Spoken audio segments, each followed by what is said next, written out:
ya kita silaturahmi. Sebelum ini Bapak tahu nggak reuni terakhir kapan? Saya tidak bisa bicara reuni terakhir. Saya tidak tanya untuk masalah reuni terakhir. Gak pernah reuni, tahu-tahu reuni. Loh, enggak begini. Jangan dipotong ya. Adinda kami ini jangan dipotong. Jadi biarkan. Bukan, kalau kita tidak bicara Adinda di bukan, sini. Oke. Kita berbicara masalah legal begini, standing. Pitra. Karena kan di sini namanya itu iya, tahu. Bukan. Serta dalam ijazah. Enggak, jangan dipotong. Kalau kita bicara, Anda membiasakan setiap orang berbicara main potong. Dengarkan, ada host. Hostnya ini menjelaskan. Jadi ada etika gitu loh. Ada etika yang harus dilakukan. Ada etika. Anda lawyer, kita lawyer. Pakai etika, jangan pakai. Bukan, kita konteksnya Wibowo. Iya, tahu. Bilang tidak ya dengarkan apa pertanyaan. Anda bukan host. Yang host adalah Aiman. Gimana sih? Anda ini. Oke. Tudingan ijazah palsu Presiden ke-7 Republik Indonesia Joko Widodo belum juga mereda. Berpekan-pekan berderu merambat kemana-mana. Dari Universitas Gadjah Mada menyasar ke Pasar Pramuka Jakarta. Pembela Jokowi meyakini ada upaya mengkriminalisasi sang Presiden ke-7 RI itu. Eksklusif, saksi kunci ex-tim Jokowi di Solo, Jawa Tengah hari ini buka suara. Kita akan buka-bukaan di sini. Benarkah ijazah Jokowi sah, palsu, atau ada hal lain? Lalu bagaimana buktinya? Saya Aiman Wicaksono, inilah Rakyat Bersuara. Saya akan langsung panggilkan ke panggung Rakyat Bersuara. Selamat datang Bung Ade Darmawan, Sekjen Peradi Bersatu. Oke. Wah, bawa buku ini. Apa bukunya ini? Ini Bung Aiman, ya. Jadi kebetulan Bung Aiman ini buat cepat banget Bersuara. Oke. Ya. Saya berikan buku dari Ketua Umum Peradi Bersatu ya. Membuat khusus buku ini. Oke. Judulnya Jokowi pelaku pemalsuan atau korban kriminalisasi. Kita bahas pas. Itu Bung Aiman. Makasih. Saya terima ya. Oke, makasih. Sebelah mana Bung Aiman? Sebelah sini. Silakan. Baik, lalu kemudian selanjutnya saya akan panggilkan politisi senior yang merupakan Ketua Umum Prodem, Bung Betor Suryadi. Beberapa hari kita mendengar Bung Betor, terima kasih telah hadir di Rakyat Bersuara. Katanya mau buka-bukaan di sini, kita persilakan nanti. Silakan Bung Betor. Ya, terima kasih atas undangannya Pak Aiman. Terima kasih juga. Supaya kita menjadi jelas kemana ini sebenarnya. Oke. Dipegang aja nggak apa-apa Bung Betor. Tapi jangan dibawa pulang. Selanjutnya, saya nggak tahu bawa apa hari ini ya. Bung Roy Suryo, pakar telematika. Oke. Kalau bajunya sudah hitam-hitam artinya ada sesuatu yang disembunyikan. Wah, artinya data maksudnya. Supaya tidak terus menjadi hitam, harus dibikin terang. Oke. Bikin terang bagus juga podcastnya tuh. Oke. Dan harus jelas nanti. Oke. Nggak asal cuman tok-tok aja. Selanjutnya Bung Reli Reagen, pengurus DPP Bara JP. Jadi Bara JP singkatannya apa? Bang Reli ya? Barisan Jalan Perubahan. Barisan? Jalan Perubahan. Jalan Perubahan. Kan ada Jokowi yang nggak ada, BJP nggak ada.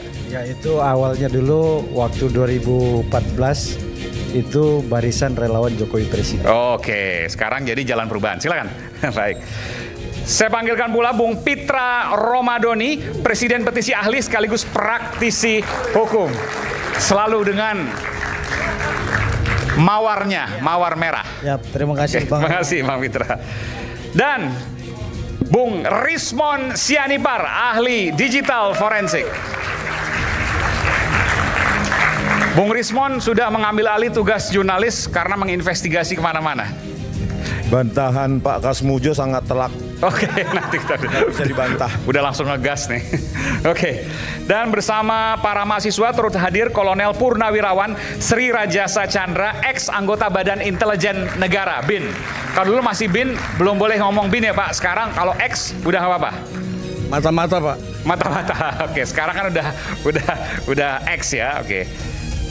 Dan saya akan hadirkan eksklusif di Rakyat Bersuara yang sering disebut-sebut oleh Bung Betor dan dituding oleh Bung Betor sebagai otak utama, pelaku utama dari pembuatan ijazah palsu Jokowi di Pasar Pramuka. Nanti koreksi kalau saya salah ya. Saya panggilkan, tetap di sana, Pak Widodo ditemani dengan Bung Andi Azwan, Wakil Ketua Umum Jokowi Mania. Pak Widodo, oke. Saya langsung ke Pak Wid. Pak Wid, saya mau tanya dulu Anda sedikit latar belakang, karena ini penampilan perdana Anda eksklusif di Rakyat Bersuara iNews. Anda ex tim Pak Jokowi dari tahun berapa hingga tahun berapa dan apa yang Anda lakukan? Ke situ ya? Iya. Jadi saya... Bisa lebih dekat lagi Pak, mohon maaf ya. Saya kenal Pak Jokowi dalam profesional pekerjaan. Jadi tahun 2001. 2001? Ya, sebelum jadi wali kota. Bahkan sebelum jadi wali kota, oke. Iya. Sudah kenal Pak Jokowi, sudah berkomunikasi, mungkin dekat, hubungannya bisnis mungkin atau apa Pak? Ya, saya membantu dalam perusahaannya. Oke, itu 24 tahun lalu, oke. Iya. Sampai tahun berapa Pak? Mungkin bantu di wali kota, bantu di Jakarta waktu jadi gubernur, bantu hingga capres misalnya? Terakhir 2014. Artinya sampai capres pertama kali periode pertama Pak Jokowi itu, Pak Widodo masih membantu? Masih. Jadi kalau disebutkan Pak Betor, Pak Widodo tahu soal ijazah Pak Jokowi, nanti kita bicara soal itu. Oke. Saya ke Bung Betor kalau gitu. Sudah hadir sekarang, Anda pertama kali bertatap-tatapan. Ini eksklusif, Bung Betor. Anda menyebutkan, pakai mic ya, mohon. Anda menyebutkan salah satu aktor utama ijazah palsu Pak Jokowi adalah Pak Widodo, dan Pak Widodo terkait dengan pembuatan ijazah di Pasar Pramuka. Untuk mengingatkan kepada publik, Anda bisa menceritakan apa yang Anda sampaikan. Ya, terima kasih Mas Widodo. Kita sama-sama tadinya di barisan Jokowi. Sampai saya juga masuk di KSP. Kita masih Anda sempat di berjuang, KSP, ya, berjuang untuk Jokowi. Cuman terus dalam perjalanan ada yang berubah dari Jokowinya sekitar tahun 15, 16, 17. Ketika Jokowi sudah melepaskan nawacita, terus dia mereshuffle orang-orang baik, orang-orang pro rakyat itu, ada Andrinov, ada Yudi Krisnandia dan segala macam. Itu kepentingannya Jokowi. Kita nggak bisa bahas apa keperluannya. Nah, saya melihat, karena saya di dalam, melihatnya seperti itu. Ada apa kok terus pecah kongsi dengan partai kami? Jadi begini. Saya sebelum membahas ini, saya mau ceritakan dulu masa ke depannya. Saya kan baru dapat informasi dari Mas Eko Sulistyo, ketua deputi saya. Mantan tim Solo juga itu? Ya, dia tim Solo, termasuk Pak Widodo.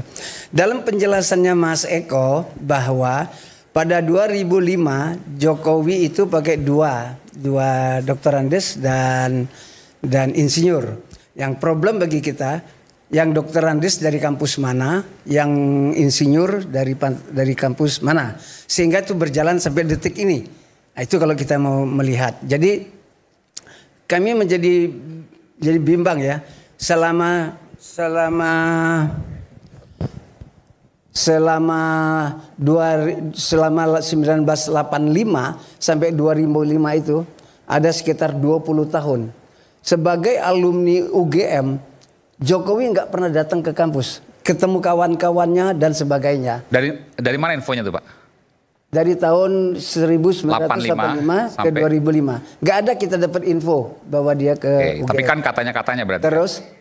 Terus pada waktu dia menjadi wali kota, 10 tahun, dia nggak pernah bikin reuni di Solo mengundang teman-temannya.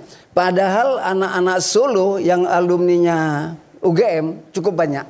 Nah, dia membangga-banggakan di gambarnya, di fotonya bahwa dia adalah Mapala. Tapi setelah dia menjadi wali kota itu, nggak ada undangan untuk Mapala itu. Nah, kita mendapat penjelasan juga dari F.Ek Rudi, ketua DPC, bahwa pada waktu 2005 itu proses administrasi ke KPU bukan dilakukan oleh kader partai, tapi oleh tim. Mungkin Pak Widodo paham. Karena itu terus ketemu Mas Eko. Mas Eko terus memberi penjelasan bahwa seharusnya setelah menang itu Pak Jokowi melakukan public expose supaya jelas siapa dia dan bagaimana. Itu penjelasan Mas Eko. Nah, jadi kalau sekarang ini begini terus, artinya akar masalah itu dari Solo itu Tidak jelas. Untuk ke pasar pramukanya Pak, yang menyebutkan Pak Wid ini perlu diklarifikasi karena jangan sampai jadi fitnah. Setelah tim Solo itu masuk Jakarta, kan dia ketemu nih sama kawan-kawan Jakarta. Nah, kawan-kawan Jakarta itu yang membantu untuk melengkapi dokumen yang kurang. Ini 2012 kurang lebih ya? Ya, udah masuk situ. Nah, disitulah muncul nama-nama dari DKI itu, kawan-kawan DKI. Di antara Pak Widodo? Enggak, Pak Widodo dari sana. Dari Solo. Setelah di Jakarta, apa yang dilakukan tadi ketemu teman-teman Jakarta? Mereka menyatakan bahwa Jokowi kurang dokumen. Dan apa itu? Belum tahu. Itu yang dijelaskan oleh Denny Iskandar. Seharusnya sebenarnya bagus ini Denny Iskandar yang maju di sini. Kita coba undang tapi belum kesempatan. Supaya ini semua terungkap. Kalau saya kan ketemunya tuh begini. Ketika saya pulang dari Solo dari Jogja, kawan-kawan dua ini kan luar biasa analisisnya. Mohon maaf Pak, kita lanjutkan dulu. Denny Iskandar bilang kurang dokumen. Ya. Lalu? Ya dibentuklah itu. Dilengkapi? Ya. Dan itu adalah ijazah? Ya dokumen itu sampai segala macam surat. Peran Pak Wid di mana? Pak Wid ini kan orang kepercayaan Jokowi. Pak Jokowi, Jadi yang mempertemukan Denny ke Pak Jokowi ya Pak Wid. Pak Wid dong. Jadi nggak ada yang kenal. Jadi maksudnya yang yang melengkapi dokumen tadi adalah Denny dan teman-teman di Jakarta. Gini, ada pertemuan antara kelompok Jakarta sama kelompok Solo. Terus ada pertemuan lagi di Cikini itu. Cikini itu pertemuan lah itu semua 3 orang dari Cikini itu. Terus berembuklah tentang kekurangan dokumen itu. Gak disebutkan dokumennya apa ya? Saya nggak tahu, yang tahu mereka. Pokoknya ada kekurangan dokumen. Nah, dokumen itu terus dilengkapin supaya bisa disetor ke KPUD. Nah itu. Sampai menyebut pasar pramuka dan Pak Wid itu gimana ceritanya? Nah, saya kejar Denny. Saya kejar Denny, saya bilang, Den, peran kau sampai mana? Aku sampai draft. Draft itu dia bilang, dia ngatur. Karena Denny adalah anggota partai yang berkawan banyak dengan kawan-kawan KPUD. Jadi persyaratan di KPUD PDIP waktu itu dihafal. Denny. PDIP waktu itu. Sampai sekarang masih. Masih sekarang, Dia yang paham karena dia yang sering ke sana. Nah, pada waktu saya kejar, kau ikut nggak ke pramuka? Oh, itu cuman Widodo, kata dia. Untuk membuat ijazah. Semua dokumen. Semua dokumen apa aja yang Bapak dapatkan waktu itu informasinya? Semua dokumen yang kurang. Apa aja? Yang tahu Pak Widodo. Ke pasar pramuka. Milik Pak Paiman. Saya nggak tahu itu. Yang ketemu Pak Paiman beliau, bukan saya. Tambahkan soal ini Pak, biar kita nanti sekaligus Pak Widodo menjawab. Ya, kalau saya sih sebenarnya yang Pak Paiman itu apa? Ketemu dengan Prof Paiman itu adalah ketika awal Mei yang lalu itu mendadak ada seorang yang memang saya kenal. Prof Paiman itu kan dulu kan sempat jadi deputi di Kementerian Pemuda dan Olahraga. Mendadak ini nggak ada hujan, nggak ada angin ya. Kalau dalam bahasa Sri Mulatnya itu mak betunduk gitu. Tiba-tiba kirim WA ke saya dan mengatakan awalnya salam Mas Roy gini apa kabar ini. Nah, tapi di tengah-tengah dia bilang kalau saya diminta untuk menyetop kegiatan ilmiah saya tentang penelitian soal ijazah dan skripsi itu ya, karena itu dia bilang saya sudah pegang yang asli gitu. Jadi kok saya kaget karena itu saya terima tuh pagi-pagi, saya lagi nyopir pagi-pagi, saya terima panjang banget, baru saya baca siangnya Mas Aiman, dan ketika saya baca itu terus terang saya nggak nyaman karena dia bilang gini, dia bilang sudahlah Mas Roy, Anda harus minta maaf kepada Pak Jokowi. Saya bilang apa-apaan orang ini kok nyuruh saya minta maaf kepada Jokowi. Terus malah dia pada kalimatnya dia nulis gitu bahwa kalau Anda tidak melakukan ini maka hidup Anda tidak akan tenang dan damai. Ini nggak benar nih orang ini gitu. Jadi karena misal awalnya sopan-sopan tapi kok belakangnya kok kayak gitu. Tapi itu saya diamkan Mas Aiman. Enggak, pertanyaan saya adalah apa kaitan Pak Wid, Pak Paiman dengan pasar pramuka dan ijazah Pak Jokowi? Ini kan bagaikan puzzle ya. Ini bagaikan puzzle. Saya memegang puzzle Prof Paiman ketika Prof Paiman itu ketika kemudian WA ke saya, itu yang pertama. Kemudian ketika saya buka WA itu kepada publik, Prof Paiman minta maaf ke saya bahwa saya tidak bermaksud melakukan intimidasi terhadap Mas Roy dan saya benar gitu. Dia mengatakan begitu. Benar bahwa saya memiliki kios di Pasar Pramuka pada tahun dia nulis di situ. Pada tahun 97 sampai dengan tahun 2002. Kios percetakan. Kios pengetikan dan pembuatan skripsi dan lain sebagainya. Ya, gitu. Dia bilang di situ memang saya tidak punya percetakan. Bilangnya di situ. Tapi yang menarik Mas Aiman, saya bersama teman-teman dari salah satu podcast minggu yang lalu itu kebetulan kami terjun langsung ke Pasar Pramuka. Nama Prof. Paiman itu yang disebut sebagai Pak Dosen itu masih dikenal di situ. Jadi bayangkan aja kalau dia bilang dia tahun 2002 katanya sudah pamit di situ. Kemudian tahun sekarang 2025 artinya sudah lebih dari 23 tahun ya. Orang-orang di situ masih kenal yang namanya Pak Dosen itu kan agak aneh gitu. Karena apalagi bolak-balik, Anda mencurigai itu. Iya, karena apa? Dan ini ditambah dengan kebetulan ketika saya mendapati WA itu, kebetulan memang saya komunikasi ini sahabat lama saya ketika saya masih di Komisi 1 di bidang intelijen dengan Pak Rajasa. Nah, Pak Rajasa punya temuan bagus soal Prof. Paiman ini, nanti bisa dikasih ke sana. Artinya gini, Prof. Paiman ini tidak benar kalau hanya sampai tahun 2002. Menurut info nanti bisa tanyakan ke Pak Rajasa sampai dengan tahun 2017. Jadi disinilah masuk frame time-nya yang tadi disampaikan oleh Pak Bitor ketika tahun 2012 itu 2017. Bahkan saya sudah kirim ke iNews ya. Prof. Paiman sendiri secara mendadak juga tiba-tiba melakukan pertemuan dengan teman-teman ex Pasar Pramuka pada awal Mei yang lalu.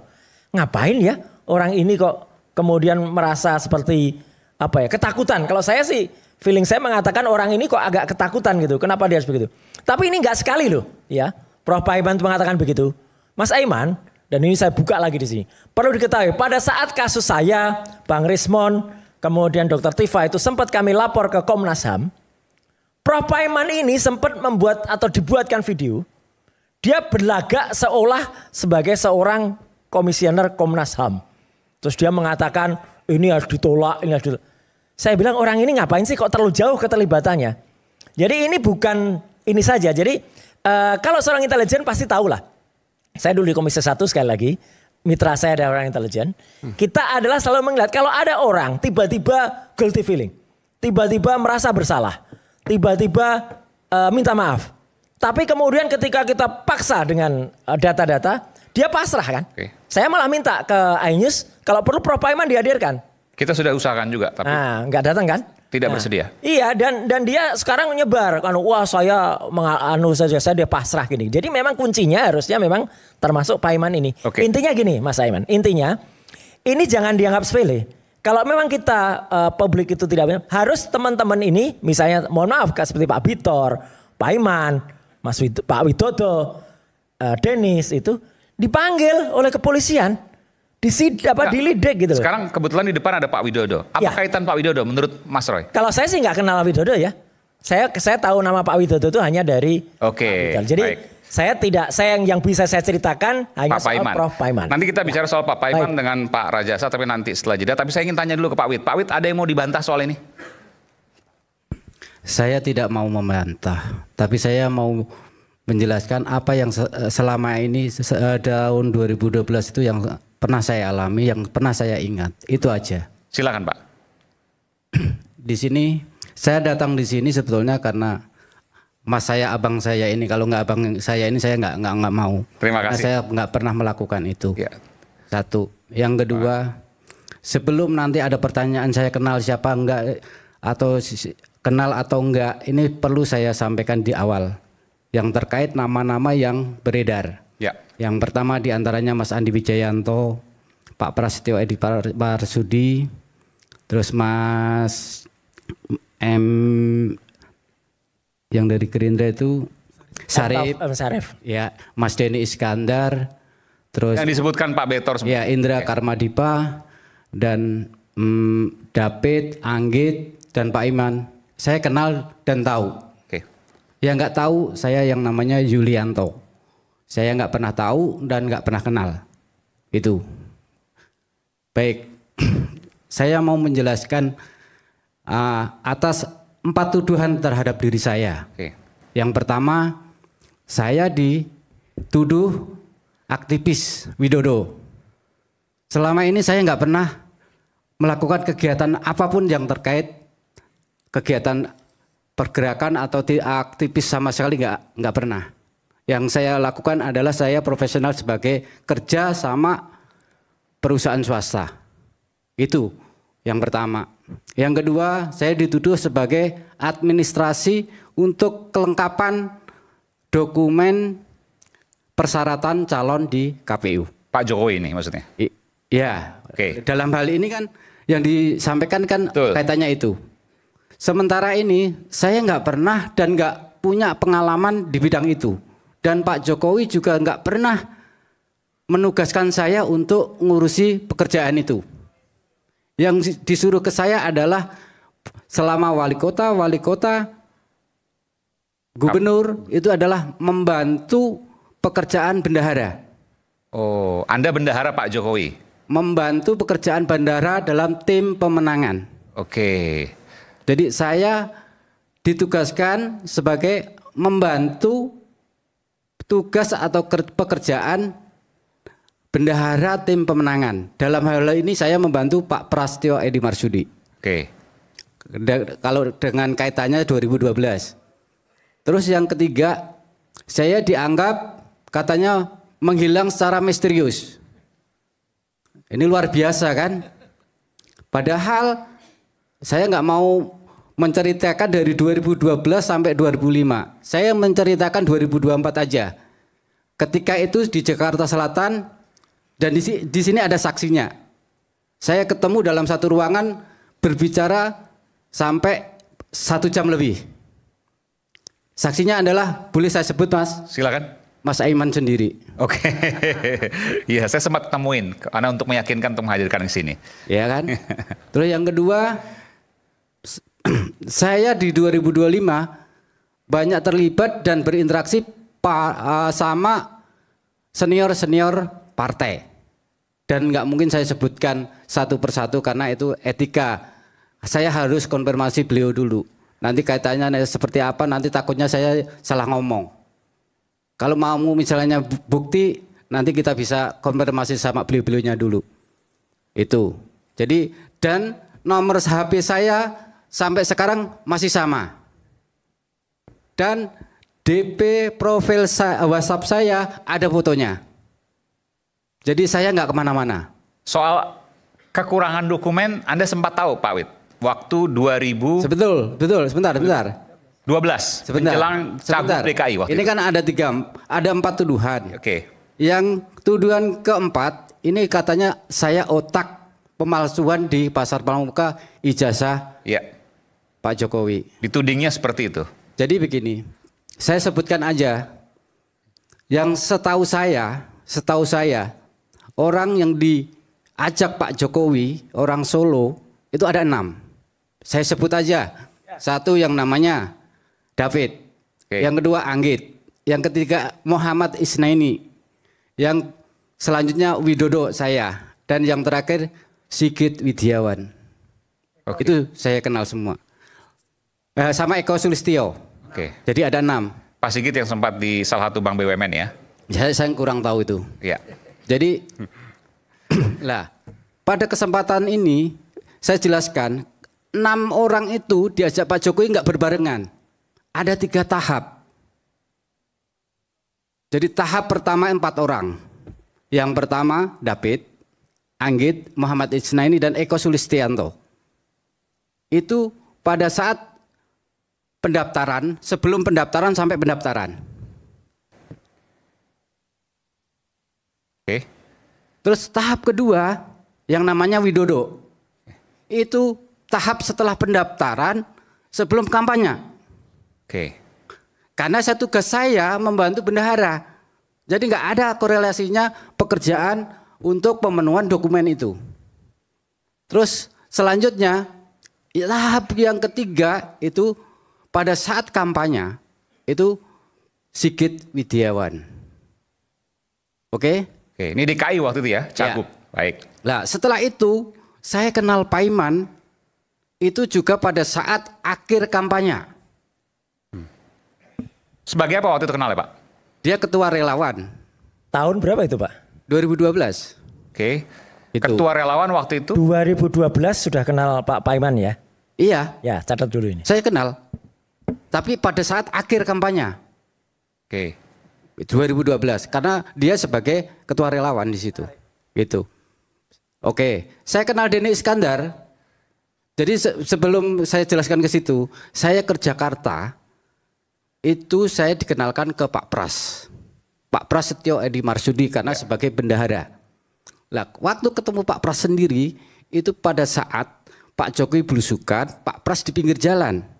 Dia pakai baju putih, pendek, lengan pendek, pakai kerah.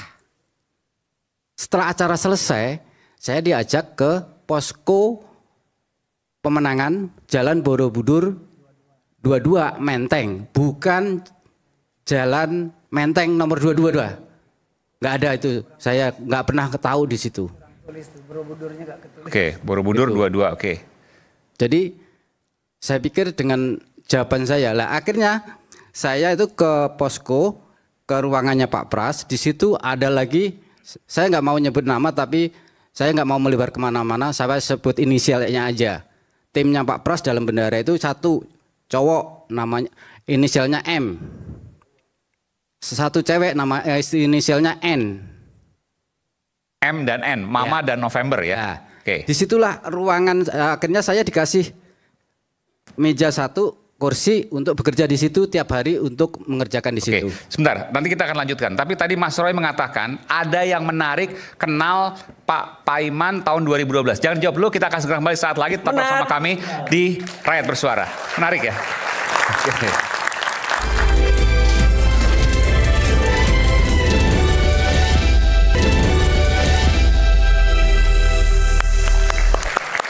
Oke, saya lanjutkan langsung ke Mas Roy. Mas Roy tadi bilang menarik, menarik. Sampai 3 kali ngomong menarik. Ada apa yang menarik? Ya gini, jadi satu ya, kalau saya yang kebetulan dulu sempat sekali lagi ya, nanti mungkin Pak Sri Rajasa lebih bisa menangani. Kalau kita sedang mendengar keterangan orang ya, keterangan dari Pak Wit ini kalau menurut saya ya masih belum sepenuhnya gitu ya. Maksudnya? Masih belum berani bilang sepenuhnya. Karena apalagi masih tadi, ada yang ditutupi maksudnya? Sangat. Apalagi tadi dia bilang saya nggak membantah. Lah kalau Mbak membantah itu penting banget loh. Tidak membantah pernyataan Pak Bitor. Iya kan? Soal ijazah tadi kan dibantah. Lah iya. Saya hanya istilahnya apa yang saya alami. Nah sekarang nanti masyarakat yang menilai apa saya terlibat atau enggak. Betul. Dari keterangan saya sudah jelas. Ya. Itu aja. Tadi kalimat pertamanya Bapak akan bilang kalimatnya Pak Bitor saya tidak mau bantah. Betul? Iya. Lah iya udah. Saya nggak bantah. Lah tapi iya saya hanya menjelaskan atas tuduhan itu. Ya sudah. Itu hanya tinggal. Itu hanya bahasa aja Pak. Betul. Itu tinggal kalau kepintaran penyidik nanti baru kebuka semua. Ya gitu. Itu. Ya silahkan aja. Iya udah. Saksi ada masih hidup semua. Okay. Silahkan. Iya Pak Wit, terima kasih. Ya, yang kedua adalah yang menarik apa? Tadi Pak Wit menceritakan pertemuannya dengan seorang profesor P tadi, Prof Paiman, ya, pada tahun 2012. Nah ini memang lagi-lagi Mas Aiman, sayangnya memang Prof Paiman tuh nggak berani hadir. Kalau hadir udah habis semua keterangannya. Karena Prof Paiman itu selalu mengatakan saya hanya buka kios itu dari 97 sampai dengan 2002. Habis itu saya tidak lagi aktif di situ karena saya sudah menjadi prodi di salah satu universitas. Dan tidak lagi berbisnis apapun. Jadi kita anggap kalau seorang dosen terus dia di kampus. Padahal banyak dia masih bisnis sebenarnya. Kiosnya di Pasar Pramuka itu masih buka, hanya dia mundur. Dia masih buka usaha rumah makan di Kemayoran. Dia masih ada usaha yang lain ya. Jadi dia tuh masih aktif sampai tahun 2017. Jadi ini sebenarnya mengkonfirmasi, terima kasih Pak Wit. Jenengan membantu menegasikan apa yang disampaikan oleh Pak Profesor Paiman. Apa kaitannya kan karena dikenal 2012? Iya sebagai relawan kan? Sebagai relawan kan nggak kaitan ke toko. Betul. Ke kios. Prof Paiman mengatakan dia tidak lagi terlibat itu semenjak di kampus. Terlibat untuk? Untuk semua urusan selain kampus. Oh Pak Paiman bilang seperti Pak Paiman bilang, makanya nggak apa-apa kita nggak usah gibah Pak Paiman. Kalau Prof Paiman hadir, dia akan kemudian bisa menjelaskan. Saya kira kita nggak fair kalau membicarakan Prof Paiman tanpa kehadiran Prof Paiman. Ya mungkin Mas Roy aku bisa ini ya. Aku baru kemarin ketemu Mas Paiman. Ya. Ketemu Pak Paiman kemarin. Ketemu kemarin. Jadi dia juga menjelaskan ya. Kalau bicara 2012 ya, beliau itu adalah memang direktur pasca sarjana Mustopo Beragama. Ya. Ya, betul ya. Dan juga memang dia mempunyai bisnis. Betul, itu ada punya bisnis properti. Pak Paiman ya. Namanya PT Prima Sejati dan juga mempunyai yayasan untuk itu. Apa masalahnya? Ya, kalau menjadi dosen dan mempunyai bisnis, ini kan bukan pegawai negeri ataupun di universitas negeri misalnya. Ya kan, Mas Roy juga punya, pasti bisnis ada. Kan begitu Mas Roy. Jadi kan intinya gitu, di mana salahnya? Gitu loh. Kalau beliau menjadi relawan sedulur Jokowi, itu kan relawan. Apakah dia terjun langsung di sana? Kan enggak. Ada sekjen, ya kan, ada OKK dan tahun berapa jadi relawan? 2012. Nah, saya di sana. Ya udah. Saya di sana gitu loh, Mas Roy. Ya apa yang dikatakan Pak Widodo itu apa adanya. Ditambahkan pula sama Mas Pras sebagai bendara umum. Saya di divisi saya di sana berinteraksi langsung dengan teman-teman dari relawan. Ada sedulur Jokowi, ada RKIH. Ya, ada GK dan banyak lainnya gitu loh. Dan itulah relawan pertama politik di Indonesia. Oke. Gitu loh Mas. Oke, baik. Ya, saya ini menggambarkan untuk itu loh. Ya nggak apa-apa. Artinya di sini ada ketidakkonsistenan dari statement Prof Paiman yang ada. Apalagi ya setahu saya dia sempat ngaku-ngaku juga selaku Komnas HAM segala ya, saya kira gini nggak baik juga kita bicarakan orang yang orangnya tidak. Itu tadi Mas. Jadi aslinya itu menimbulkan fitnah. Karena tidak ada counter attack daripada orang yang bersangkutan. Kalau tadi terkait Pak Wid dan Bung Betor, Pak Betor. Yang pertama saya ingin sampaikan dari segi pandangan hukum. Saya selaku Presiden Petisi Ahli sangat sedih melihat persoalan ini karena kita di sini sudah melebihi hakim, menghakimi orang kan gitu. Seperti tuduhan ijazah palsu, padahal proses pemeriksaan baik di penyelidikan, penyidikan, penuntutan maupun proses pemeriksaan di pengadilan belum ada terkait itu yang memutuskan ijazah itu palsu. Dari itu namanya main hakim sendiri. Terus yang kedua, di dalam keterangan daripada Pak Widodo tadi sudah jelas diklarifikasi beliau bahwasanya tidak ada keterlibatan beliau dalam persoalan ijazah. Artinya ini sudah clear. Nah, kenapa beliau tadi tidak mau membantah? Silakan aja orang berpendapat, tapi dia mengklarifikasi berdasarkan pengetahuan yang ia ketahui.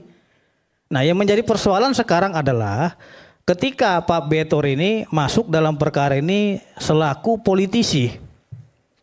Nah, ini yang menjadi persoalan. Berarti ini sudah masuk ranah politik. Dari pandangan hukum, bukan murni hukum lagi. Urgensi Bapak itu dalam masuk perkara itu apa, Pak Betor? Bapak kan seorang politisi. Iya, saya tanya dulu urgensinya.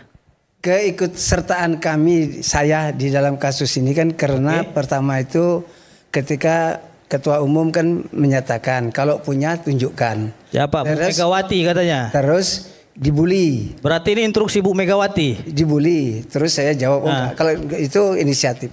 Jadi gini. Karena katanya kan Bu Ketua Umum menginstruksikan.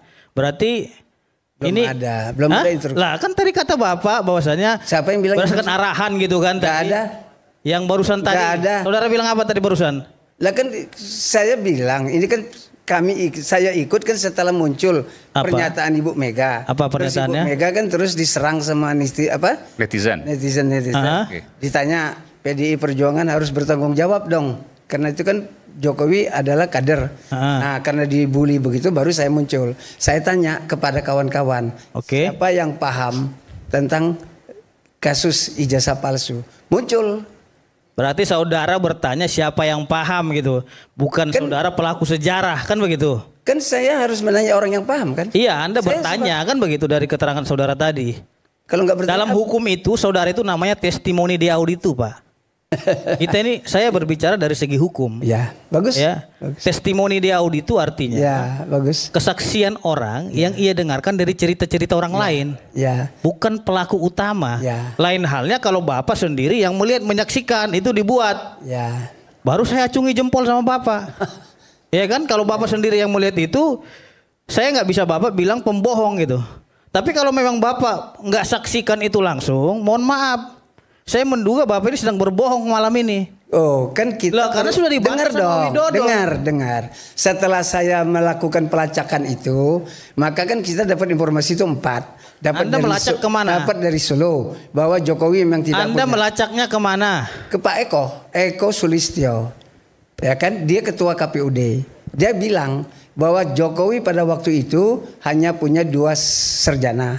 2 sarjana itulah yang seharusnya dibikin public release itu, expose itu. Dua ijazah maksudnya? Iya, tapi kan nggak dibikin. Nah, punya 2 ijazah maksudnya gimana? Iya, gelar itu kan 2 gelar. Pada waktu di Solo. Insinyur dan Dr. Andes. Lalu pada waktu masuk ke Jakarta, orang-orang Solo menyampaikan bahwa Jokowi kurang berkas, kurang dokumen. Maka dibentuklah dokumen itu. Jadi kalau keterangan Bapak itu bukanlah saksi fakta, tapi testimoni di audio dalam hukum. Nah, sekarang menjadi fakta. Sekarang menjadi fakta. Bukan, pertanyaan saya begini, Bapak Pak Iman muncul, ya kan? Tunggu dulu, Pak Iman muncul. Halo. Terus kawan-kawan Jogja muncul. Terus mau apa lagi? Bukan. Bagi saya, bagi saya itu saudaranya kosong gitu loh. Bagi saya urusan ijazah ini sudah selesai. Kenapa? Sudah muncul semuanya. Saudara kan ini sudah melakukan terus tiap hari. Bahkan saya dapat informasi berita, ada di berita saya lihat diduga caleg PDI itu banyak menggunakan ijazah palsu. Ada informasi saya lihat di memang begitu. Pada waktu pertama kali pilkada, pada waktu pilkada ini harus dievaluasi nih. Sama itu pertama pilkada, pertama pemilu. Caleg PDI itu menggunakan ijazah palsu. Kita nggak bicara. Tapi saya ingin tanya gini Pak Betor, saya tanya, Anda mengatakan bahwa tadi itu bukan saksi, Anda bukan saksi fakta, tapi sekarang sudah menjadi fakta. Apa yang bisa Anda jelaskan dari situ? Pakai itu Pak. Bukan, bukan masalah berhentinya, Bung Eman. Saya ingin jelaskan, biar mereka ini paham hukum, karena dia latar belakang dia kan politisi, ya. Jadi saya bilang testimoni di audio itu adalah Bapak. Oke, saya berikan kesempatan pada Pak Betor sekarang. Tapi katanya omon-omon gitu loh. Iya, oke. Nah, kalau nanti saya berikan kesempatan Bang. Silakan Pak Betor. Pak Betor silakan. Ini udah kalah 1000 nih debat Betor ini. Tahan dulu, saya mau dengarkan. Karena ini penting. Sekarang sudah menjadi fakta. Silakan Pak. Bang Mitra dulu. Kunci dulu sebentar. Setelah perjalanan, ya kan, dari mulai saksi segala macam kan sekarang sudah terungkap. Yang tadinya saya menganggap itu Pak Widodo, yang dapat informasi dari Pak Denny yang ke Pasar Pramuka. Ternyata tadi dia sudah kenal sama Pak Iman itu. Jadi bagi saya semua udah selesai. Jadi kalau mau mendalamin ini kan harus polisi. Apanya yang selesai Pak? Sebentar, saya tanya dulu. Apanya yang selesai gitu?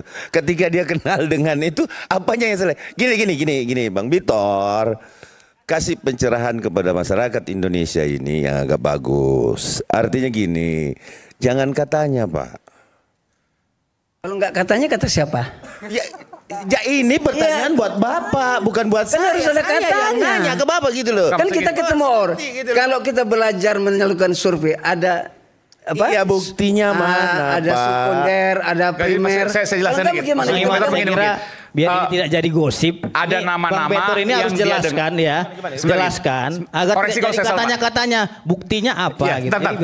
Sebelum situ. Jadi ada nama-nama yang Pak Betor dengar dari berbagai sumber. Kemudian hari ini dikonfirmasi ke Pak Widodo, ternyata ada irisan soal waktu. Bukan soal apa yang dilakukan ya, irisan soal waktu, betul? Iya. Oke, seperti itu. Irisan soal waktu yang membuat ijazah palsunya, begitu.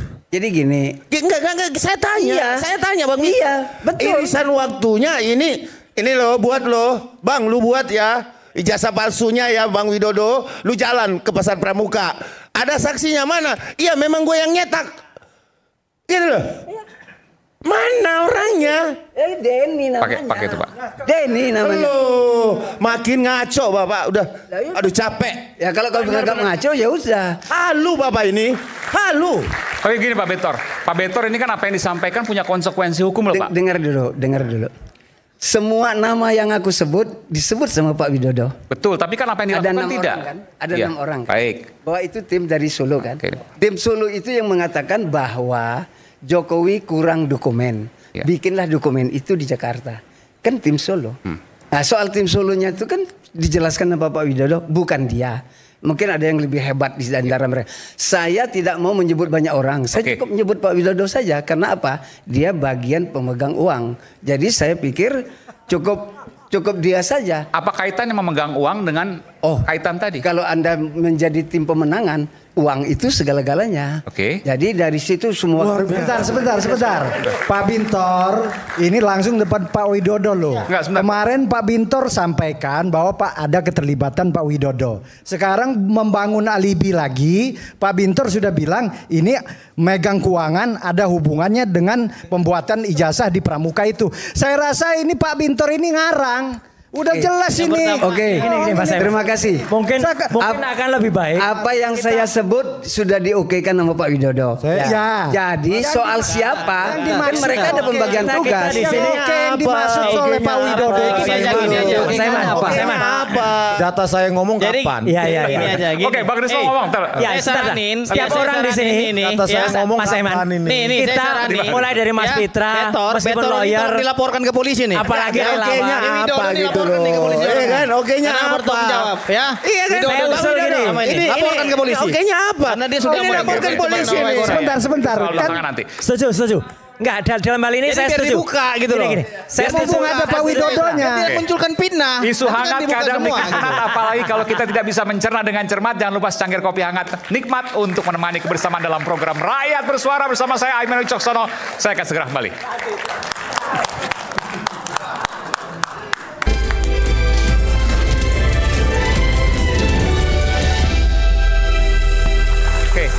Tadi disebutkan di sini bahwa Pak Betor ini buktinya lemah, nggak bisa jadikan bukti ketika kasus hukum. Artinya malah justru di sini Pak Betor yang kemudian bisa jadi korban karena bisa justru malah dilaporkan. Oke, Pak Betor ada pembelaan soal itu. Pakai itu Pak, ini Pak. Enggak, kalau memang ada yang mau lapor. Pak Betor merasa bahwa itu buktinya kuat. Kalau enggak terbit itu, enggak keluar namanya ijazah itu. Maksudnya? Lah, saya kira itu bagus ya. Kita aminkan saja. Mudah-mudahan besok sudah ada pelapornya. Karena kan Bapak yang minta dilaporkan. Karena begini, Bung Aiman, ya. Bayangkan begini. Kenapa kemarin bawa borgol juga perlu dilaporkan itu. Kenapa harus dilaporkan beliau? Ya, karena untuk membuktikan kebenarannya, apakah itu hoax atau tidak, harus dilaporkan Pak. Nanti kan Bapak tinggal membuktikan gitu loh. Apakah tuduhan-tuduhan selama ini kepada Wibowo dan kawan-kawan itu benar? Itulah namanya 90% tadi sudah dijawab benar sama Pak Widodo. Dia tidak ada bilang jawaban benar Bang Beto. Dia tidak mau menanggapi Bapak. Dia hanya menjawab berdasarkan yang kita dengarkan Bang Rismon. Gini. Sebelum Bang Rismon. Kasih Bang Rismon dulu.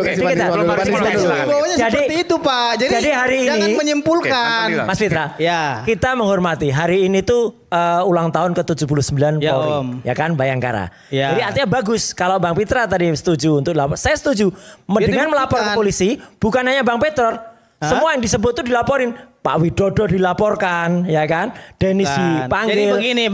Iya, harus semua. Ini ngawur, bukan. Terus karena bukan. Prof Aiman dilaporkan. Bang Beto itu menyebut nama langsung. Persoalannya kan begitu. Iya, beliau sudah menyebutkan Widodo. Nah, Widodo sudah membantah itu. Bantah di kepolisian, di BAP. Prasetyo Edi sudah membantah itu. Karena saya dapat informasi. Saya dulu ngomong. Akan ada laporan polisi terhadap Betor. Stop dulu, yuk.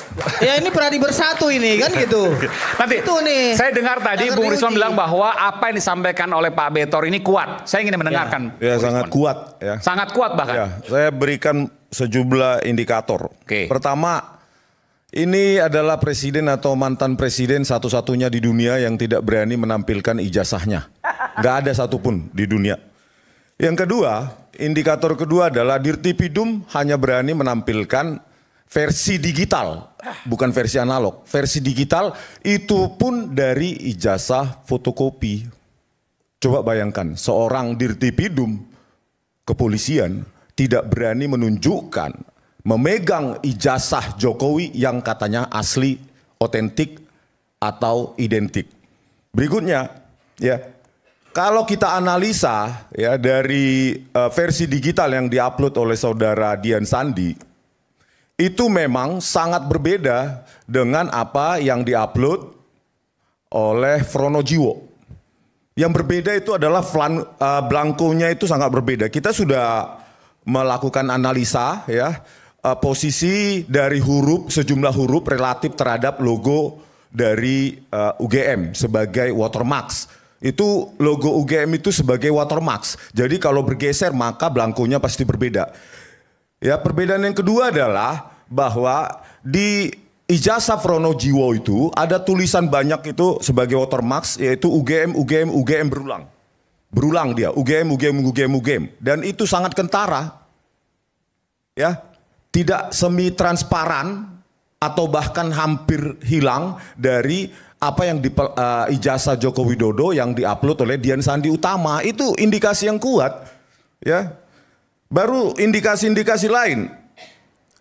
Jurusan teknologi, kayu, itu kan orang sangat konyol ya. Orang yang pernah kuliah sampai jurusannya saja tidak tahu, tidak hafal atau tidak pernah mengetahui bahwa jurusan teknologi kayu itu gak pernah ada. Tapi apa kaitannya dengan pernyataan Pak Betor yang Anda katakan bahwa Pak Betor ini kuat? Apa kaitan dengan bukti-bukti yang Anda sebutkan tadi? Begini Pak, kalau kami itu sebagai peneliti itu kan menunjukkan ya secara ilmiah bahwa ya apa yang diupload oleh saudara Sandi Utama itu palsu. Yang kedua, lembar pengesahan skripsi yang sangat modern tersebut itu tidak pernah ada di dunia tahun 1985. Premis saya adalah skripsi palsu tak akan pernah menghasilkan ijazah yang asli. Jawaban kami jelas, palsu. Nah pertanyaannya kemudian, di mana dipalsukan itu ijazah dan siapa yang memalsukan? Itu yang dikatakan Pak Betor, petunjuk. Kami selesai tugas kami, itu palsu. Dalam fake document analysis jelas itu hasilnya palsu. Gitu. Anak-anak semester bentar Bang. Itu beliau ini katanya. Bentar. Informasi bukan dia yang ketahui. Tapi Anda tadi ngomong 10 menit saya dengar. Iya, saya paham. Jadi dari sudut pandang hukum juga berbeda dengan penelitian. Anda kan bukan latar belakang hukum. Ya, makanya saya bilang tugas peneliti adalah menentukan palsu, fake, otentik. Oke, kami dapatkan fake. Bukan, Anda pertanyaan selanjutnya di mana dan siapa yang memalsukan itu? Nah, disitulah kepolisian harusnya. Pertanyaan saya begini. Ini buzzer ini, saya nggak bisa ngomong. Bukan buzzer saya, halo. Ya, nanti besok dibilang pula termul kita gitu loh. Kita nggak ada relawan di sini. Ini udah banyak jadi korban netizen. Pengacara mawar. Beliau pengacara mawar. Ya kita harus berbicara juga sesuai dengan konteks hukum di sini. Artinya yang disampaikan oleh Pak Betor itu adalah testimoni di auditum. Temuan-temuan saya dulu biar masyarakat tahu ilmiah kalau hukum dan banyak adalah temuan gitu digital Pak. Jadi kalau memang mau meneliti itu yang saudara teliti adalah digital, bukan aslinya. Persoalannya di situ. Oke, karena ada orang hukum, praktisi hukum, saya persilakan perkenalkan nama Anda dulu Pak. Langsung silakan. Halo. Itu kan jadi putus informasi saya malah nggak dapat. Nanti saya beres Mas. Ya, assalamualaikum warahmatullahi wabarakatuh. Ya. Menarik apa yang disampaikan Pak Betor ini, itu kuat atau tidak secara hukum? Secara hukum harus masih dicari penguatan itu. Namun kalau tadi ada bahasa yang akan disampaikan, bisa dilaporkan konteksnya, pelapor itu harus memiliki legal standing. Kalau sekedar melaporkan yang tidak memiliki legal standing dalam versi misalnya delik aduan absolut, ya nggak bisa. Oke, Anda praktisi hukum? Iya, saya lawyernya Roy Suryo, Bang Roy juga, Bang Rismond juga. Jadi gini, jangan dipotong dulu. Enggak begini. Jangan dipotong ya. Adinda kami ini jangan dipotong. Jadi biarkan. Bukan, kalau kita tidak bicara adinda-adindan di sini. Bukan, oke. Kita berbicara masalah legal standing. Karena kan di sini namanya itu tahu. Bukan. Dalam ijazah enggak, jangan dipotong. Kalau kita bicara, Anda membiasakan setiap orang berbicara main potong. Dengarkan, ada host. Hostnya ini menjelaskan.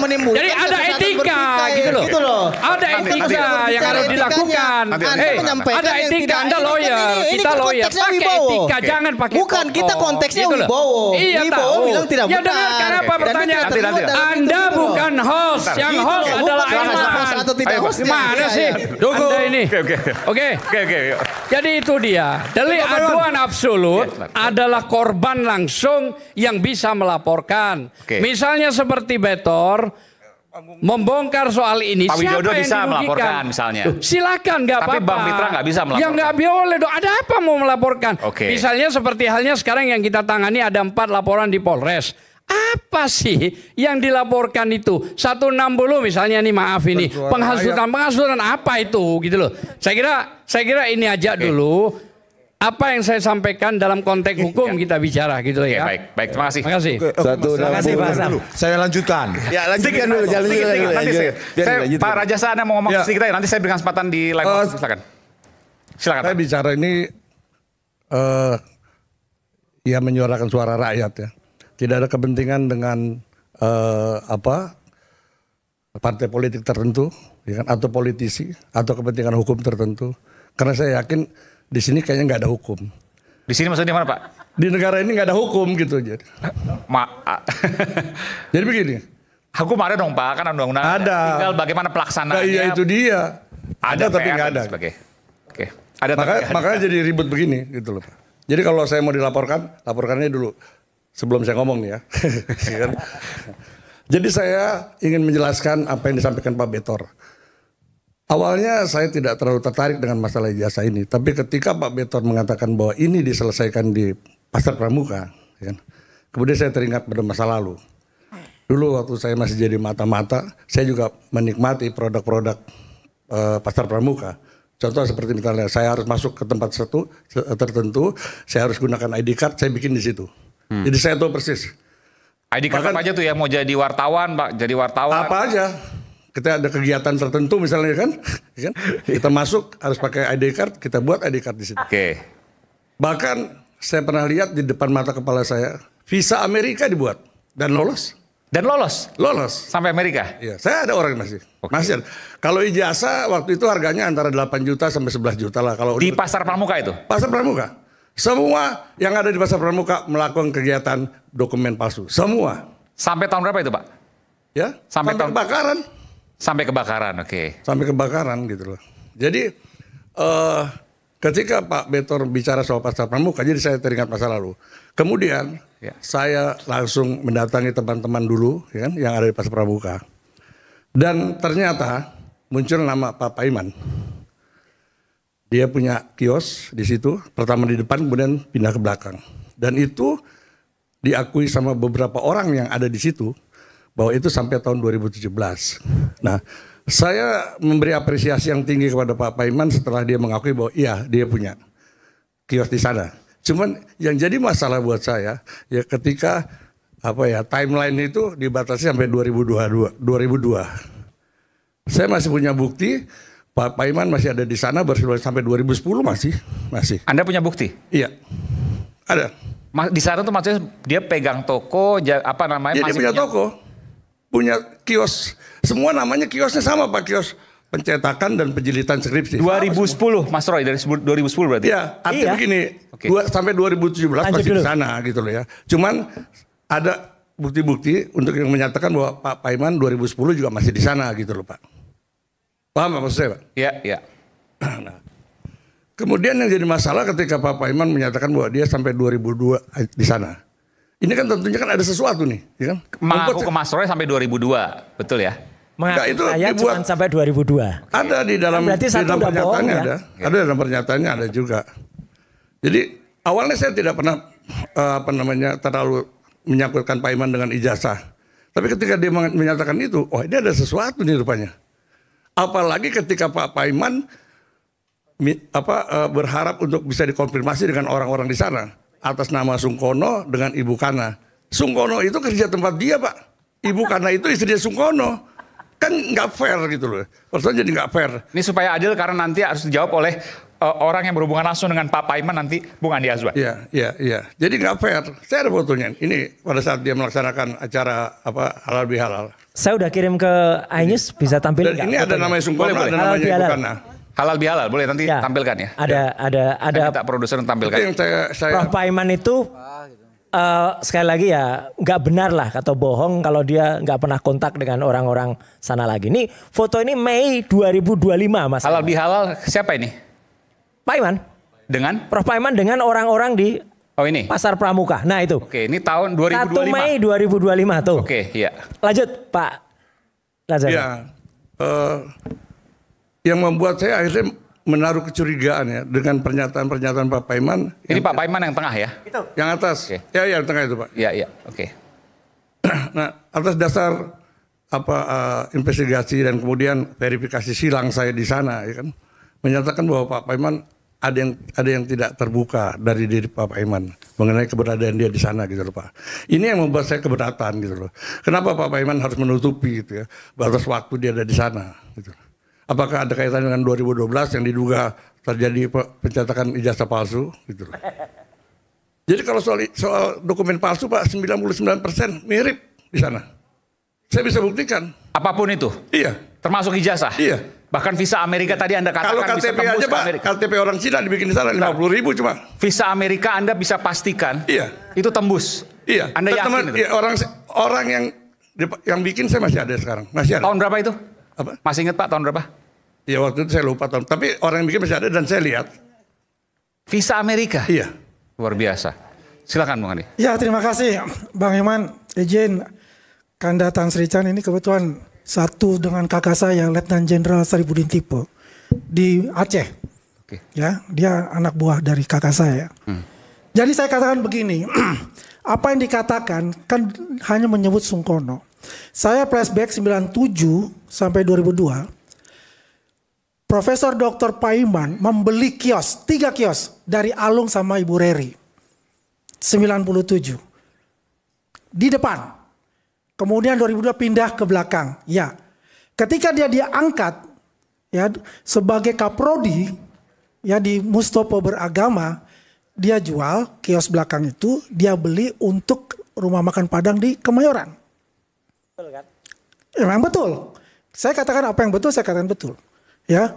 Kemudian di sana yang namanya Pak Sungkono yang dia beli kiosnya itu yang di belakang itu memang bekerja untuk Pak Profesor Dr. Paiman. Kalau mau mengecek siapa-siapa saja sih yang di sana berinteraksi dengan Pak Paiman, itu saya sebut namanya di sini. Haji Soleh, ya, Sungkono, Ustadz Anton, Hartono, Haji Mukmin, tanyakan ke beliau. Mereka masih ada di sana. Memang pindah karena belakang kebakaran. Ya, tanya mereka di sana. Apakah nggak boleh? Ya. Kaitan ke foto tadi. Kaitan ke ini kan yang namanya kita bersilaturahmi. Betul kan? Sama lah kalau kita mau reuni. Ya kan setiap ada momen-momen terbaik ya dalam kegiatan itu pasti ada. Kita bertemu ya, kita silaturahmi. Sebelum ini Bapak tahu nggak reuni terakhir kapan? Saya tidak bisa bicara reuni terakhir. Saya tidak tanya untuk masalah reuni terakhir. Gak pernah reuni, tahu-tahu reuni. Loh, ada masalahnya apa? Kecurigaannya apa? Ini kan kecurigaannya apa? Mei itu ketika Prof. Paiman itu beberapa hari kemudian WA saya, Mei itu udah mulai rame nih soal ijazah palsu. Ya. Oke. Udahlah kalau itu jadi nggak pernah ketemu tiba-tiba ngumpulin bulan Mei itu. Bang Roy, ya. Kalau kita bicara itu, ya, Bang Roy kan tahu bersahabat kan, benar kan? Bang Roy, saya nggak mau ungkap di sini Bang Roy. Kalau nggak pernah ketemu terus tiba-tiba ngumpulin dan beberapa orang, Pak Andi, saya kemarin ke Pasar Pramuka, ya, minggu yang lalu, saya mendapatkan banyak cerita yang belum saatnya untuk dibuka, tapi sudah ada videonya juga. Oke, diantaranya apa boleh dong? Ada persekutuan, ada kemudian bisik-bisik untuk menutupi sesuatu. Nah ini nggak fair. Clear. Saya sebutkan semua. Apakah di sini ada? Ada nama-nama yang di sini. Ya, ada nama orang lain. Kontak. Kan begitu caranya, Bang Roy. Ya kan? Kalau saya Bang Roy ya misal Bang Roy ini teman saya, teman akrab saya, ada kejadian seperti ini. Pak Paiman ini orangnya ya baik hati, ya, dan dia itu tidak mau melihat ya teman-temannya ini menderita untuk kasus-kasus apapun kasusnya itu. Mungkin dia akan memberikan itu persepsi dari Bang Roy itu mungkin Mas Eman, biar jangan persepsi. Kan begitu. Saya ngomong dikit ya. Oke, setelah jeda kami akan segera kembali tetap bersama kami di Radio Suara. Nanti saya berikan kesempatan pada Bang Rismon.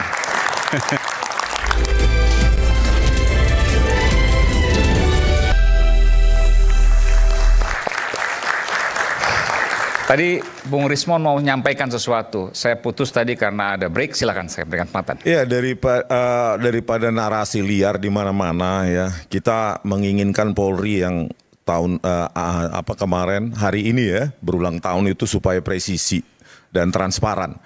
Jadi sebenarnya kegaduhan di publik ya, dalam tanda kutip kegaduhan ya, itu sebenarnya bisa diselesaikan dengan cara gampang, mudah dan ilmiah, yaitu dengan 3 aja lab perbandingan mengenai usia kertas dan usia tinta. Kalau usia kertas mungkin bisa ditipu, yaitu menggunakan belangko yang ada dari universitas yang bersangkutan. Tetapi usia tinta itu tidak akan pernah bisa ditipu.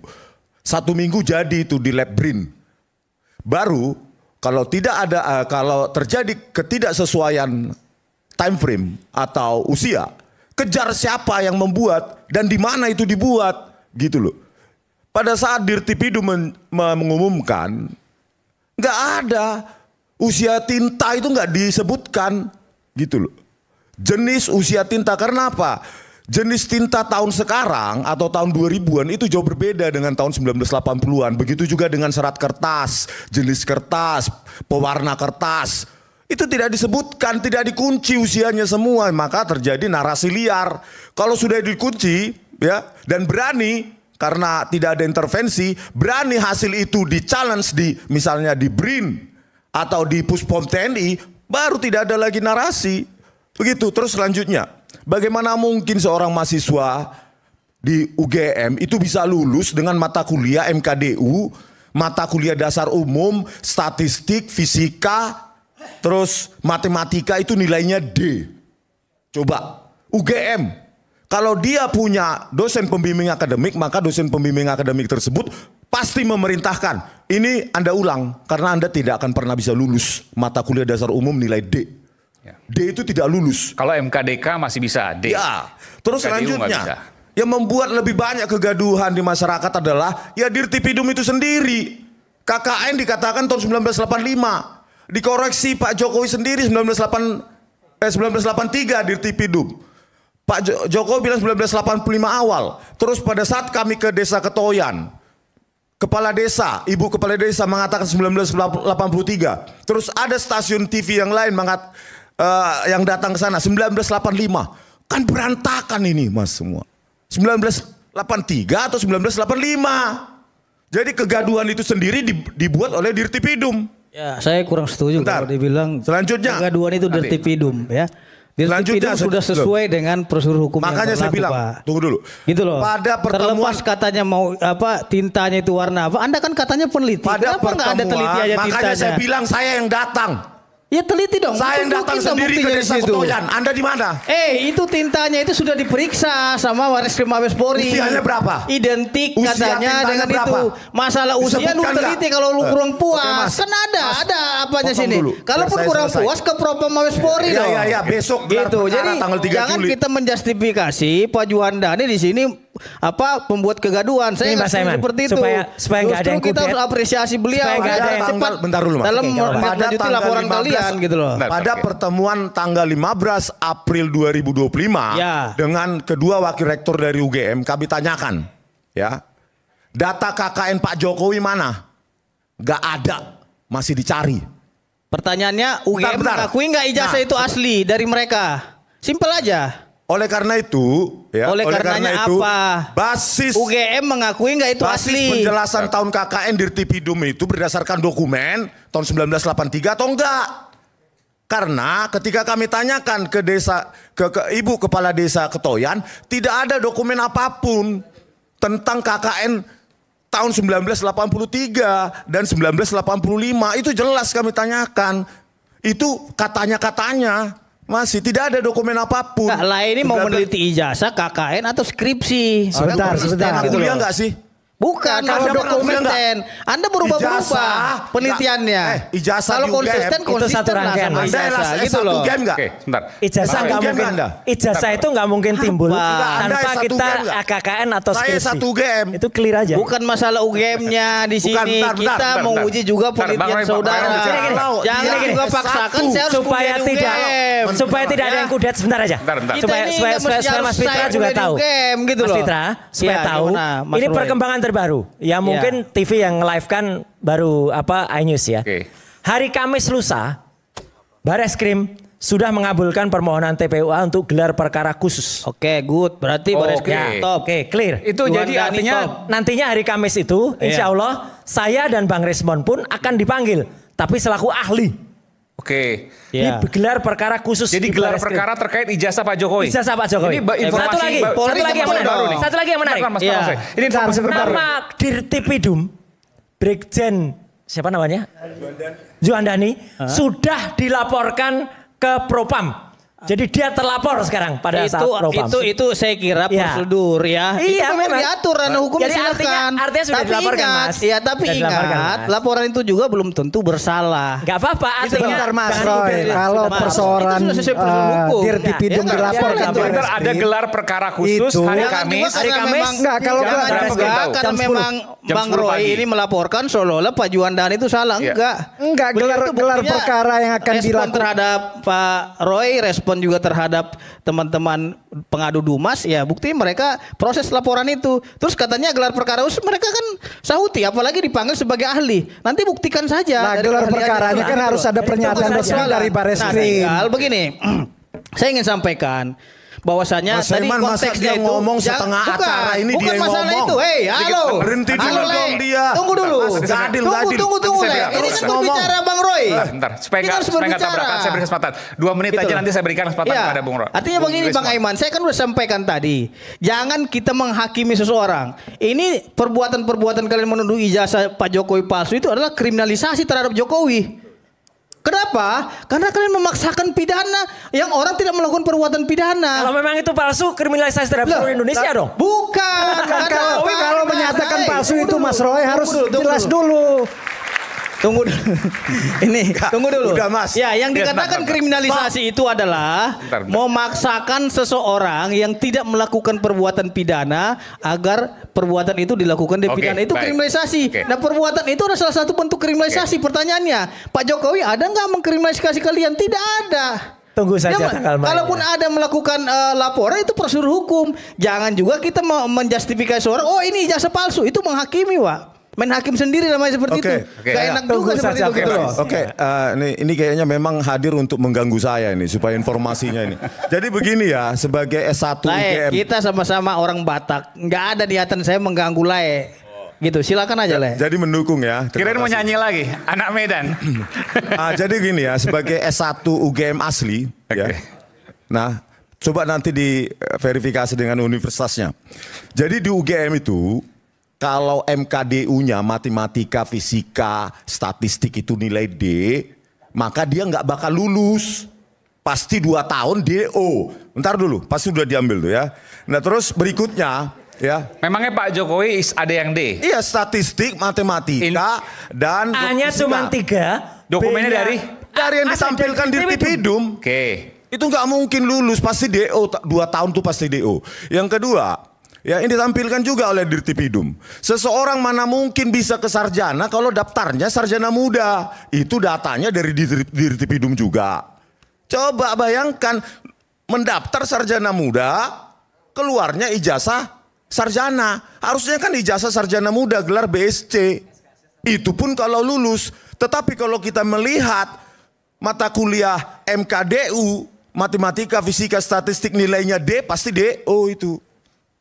Itu sudah confirm itu, begitu loh. Makanya verifikasi di universitas sampean. Kalau di UGM, zaman saya masih berlaku. 2 tahun disuruh mengundurkan diri atau pindah ke swasta. 2 tahun itu. Kalau MKDU-nya D. Jadi pertanyaannya, makanya saya bilang supaya narasi ini tidak liar semua ke publik, harus dikunci. Ya, usia tinta terutama. pada ijazah maupun pada lembar pengesahan skripsi. Kalau ada diskrepansi, perbedaan waktu yang sudah modern, cari siapa yang memalsukan, di mana. Bang Rismon, itu dulu dikunci. Diundang nanti hari Kamis untuk gelar perkara. Ya, tentu itu yang kami akan tanyakan. Ada undangan. Dan kalau memang merasa tidak ada manipulasi, karena saya sensitif dengan manipulasi. Ada undangan tapi? Ya, pengumumannya baru hari ini, jadi undangannya mungkin besok. Kita yang mengajukan, kita yang memberikan ke Karwasidik. Pertama, surat itu belum dijawab. Kedua, dijawab masih standar. Baru yang ketiga kita samperin kemarin, dijawab tanggal 3 ini baru gelar khusus. Namun catatan kami bukan cuman 2 ahli yang akan diajukan, tapi beberapa semua lawyer yang terlibat di dalamnya. Nah itu belum dijawab gitu. Artinya kami melakukan prosedur yang profesional gitu loh. Ya, oke, baik. Nah selanjutnya Mas sedikit lagi. Oke, sedikit lagi. Bahwa Dirtipidu menjelaskan lembar pengesahan skripsi itu produk dari letterpress atau handpress hanya karena diraba, ada cekungan. Dia nggak tahu digital embossing juga ada efek cekungan. Itu langsung disimpulkan lembar pengesahan skripsi adalah produk dari handpress atau letterpress. Itu nggak saintifik itu. Besok itu salah satu poin yang akan kami analisa. Terima kasih. Oke, baik. Nah ini giliran saya kan. Alhamdulillah dikasih giliran juga bicara. Oke, makasih Bang Aiman kesempatannya malam ini. Saya diberikan. Pertama-tama saya cuma mau mengucapkan dulu selamat ulang tahun buat Polri ya. Yang ke-79. Teman-teman Polri, di sini lah tuntutan dari masyarakat, pelapor dan terlapor untuk dalam kasus apapun. Bahwa kepastian hukum itu tidak terletak pada kepolisian. Kepastian hukum itu ada di pengadilan. Polisi itu hanya menyajikan alat bukti dan pemenuhan unsur tindak pidana dalam suatu pelaporan, ya. Nah, Bung Aiman begini, saya cuma mau menyampaikan satu hal, Bung Aiman, bahwa berbicara puslapor Mabes Polri, ya, kita bangsa Indonesia ini kita udah nggak jadul, Pak. Kita harus bangga memiliki puslap seperti Mabes Polri. Kenapa? Saya dalam menangani kasus sering juga menguji di puslap atas permintaan penyidik. Namun kami hampir sama dengan Bang Rismon dan Pak Roy, Mas Roy dan teman-teman yang lain yang tidak percaya, sering seperti itu. Tapi ketika kami sering melakukan kunjungan ke pusat laboratorium forensik di puslap for Mabes Polri yang ada di Bogor, Sentul sana ya, itu kami takjub, Pak. Kenapa saya bilang takjub? Karena puslap ini luar biasa sekali dan itu ratusan miliar harganya. Dan ingat, terintegrasi dan terkalibrasi oleh ya negara-negara yang pernah melakukan kunjungan. Saya sebutkan ya beberapa negara yang menandatangani di situ yang pernah saya lihat dalam papan itu ada Amerika. Amerika baru-baru minggu yang lalu itu baru pulang studi banding ke puslap kita. Ya, yang kedua itu ada Jepang, terus Korea dan lain-lain sebagainya. Ada beberapa negara Eropa juga berada di situ. Ya, terus yang kedua terkait persoalan ijazah yang di puslap tadi. Saudara Rismon, Bang Rismon mengatakan bahwa dia nggak uji kertas, dia gini Bang Rismon. Sekali lagi saya bilang kita harus bangga dengan puslap kita. Sudah dilakukan Bang Rismon. Contohnya apa? Kenapa bukan otentik yang keluar seperti yang ditunjuk? Kalau dia tidak di puslap, sederhana sekali kita berpikir Bang Rismon. Ada ijazah pembanding teman-temannya seangkatan, kemudian diperiksa, yang keluar adalah identik, sama persis dengan dia. Yang diuji apa Bang Rismon? Ini biar biar masyarakat Indonesia juga tahu bahwa apa yang dilakukan Mabes Polri itu saya menganggap bahwa itu sangat profesional dan bersertifikasi karena memang ahli-ahli nanti itu akan diajukan ke pengadilan Bang Aiman. Dia akan ditanyain, Dan di situ akan detail nanti Bung Aiman bahwa uji tinta ya. Kan sebelum ke pengadilan ada gelar perkara khusus. Sebentar Bung Aiman, saya jelaskan dulu bahwa ini kan ketidakpercayaan yang waktu minggu lalu saya menjadi narasumber di sini, saya sudah sampaikan kepada teman-teman iNews kan, Rakyat Bersuara kan, bahwa ini tidak akan percaya, benar kan? Terbukti kan Bung Aiman? Hari ini saya datang untuk kedua kalinya, ini yang terjadi. Apakah dia mau percaya atau tidak? Makanya saya menjelaskan fuslafornya dulu. Bahwa kemudian dia akan menjadi saksi nanti sebagai ahli. Di sana ada teman-teman Bang Risman tuh. Kalau memang Bang Risman adalah seorang ahli ya. Di sana itu ahli dan sakti-sakti mandraguna tuh. Sebentar, Bang Risman jadi potong. Ahli mandraguna dan dia ahli forensik. Nah, jadi mau cari itu di Mabes Polri. Forensik digital. Forensik digital, analog dan akan bertemu dengan Mas Ade. Ini nggak konsisten. Belum selesai. Saya selesaikan dulu. Kelamaan Anda nerangkan Mabes. Aku tuh pernah jadi konsultan di GSilek. Sudah. 2004. Jadi saya lebih ngerti dari Anda. Jadi 2000 berapa? Percuma 2004. 2004. Iya. Kan ini 2004. Sekarang Mabes Polri beda, Bang. Lebih maju. Aduh udah lah, Mas. Jadi Anda nerangin kayak gitu enggak ada gunanya. Kita kembali setelah lagi tetaplah sama kami di Rakyat Bersuara. Ya.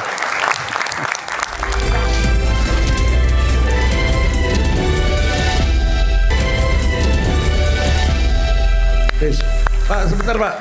Ini sebentar, saya mau ngomong sedikit aja Pak. Sedikit aja Pak. Oke, dikit aja Pak Rajasa, silakan. Karena ini langsung saya dapat SMS dari Pak Jokowi nih. Pak Jokowi? Iya. Maksudnya apa? Jadi begini Pak.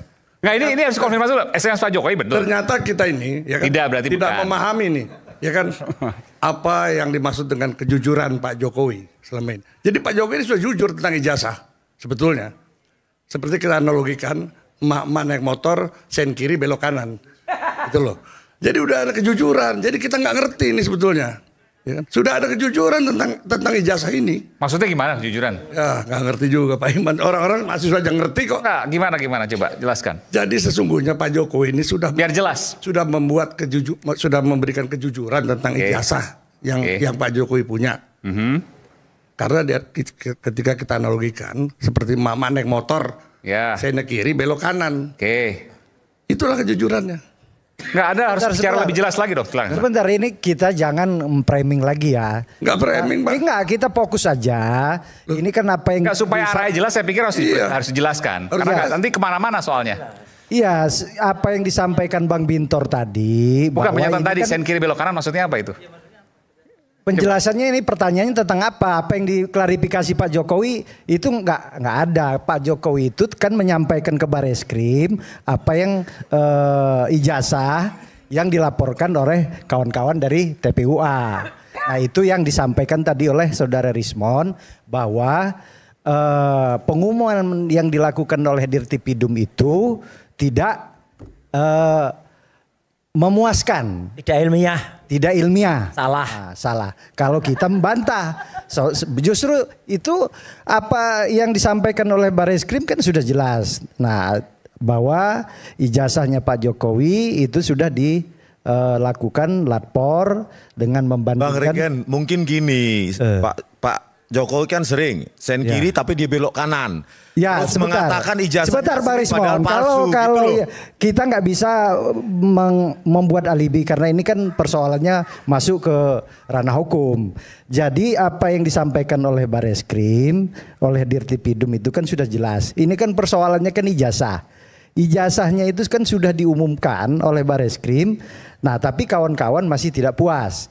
Makanya saya sampaikan bahwa mau sampai kapan Bung Roy ada Bang Rismon mau puas?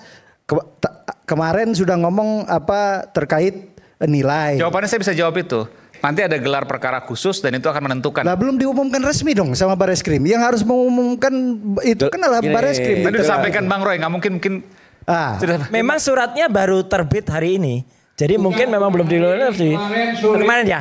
Oke. Saya ke kantor saya. Jadi jelas. Jadi bukan tidak jelas. Dikirim ke kantor saya. Jelas itu. Dari Bareskrim Mabes Polri tanggal 3 diminta gelar perkara khusus soal ijazah Pak Jokowi. Tentang itu salah satunya dan tentang penyelidikan yang dihentikan. Kami merasakan tidak sesuai dengan KUHP 109 bahwa di KUHP 109 tidak ada aturan yang menyangkut penyelidikan dihentikan.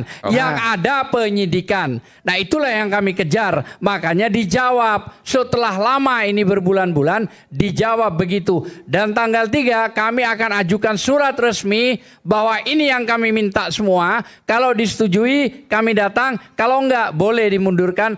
Terserah dari Mabes Polri. Jadi itu yang penting. Ya, terima kasih Pak Sam. Gelar perkara khusus ini kan mungkin yang dimaksud kan kawan-kawan pasca pengumuman dari Dirtipidum kemarin kawan-kawan kan mengejar lagi subjek yang lain. Nah, gelar kan sekarang tadi Bung Rismon sampaikan bahwa ijazahnya Pak Jokowi ini tintanya pembuktiannya tintanya harus dikejar itu. Tintanya udah itu kertasnya. Lah nanti kawan-kawan ini puas nggak? Kalau sudah disampaikan nanti tintanya, kertasnya udah jelas, udah dilakukan penjelasan, udah diperlihatkan. Nanti Bung Rismon dan Bang Roy itu menyaksikan di situ. Nanti puas nggak? Selesai nggak? Itu aja pertanyaannya. Ya semua tergantung kan Mas. Semua tergantung bagaimana. Jadi Mas, saya kira semua tergantung bagaimana kejujuran dan ilmiah dari nanti gelar perkaranya. Tapi saya ingin menjelaskan yang disampaikan tadi Pak Raja saya. Jadi mungkin yang dimaksudkan Pak Jokowi itu mungkin memang kita nggak bisa nyalain Jokowi, Pak Aiman.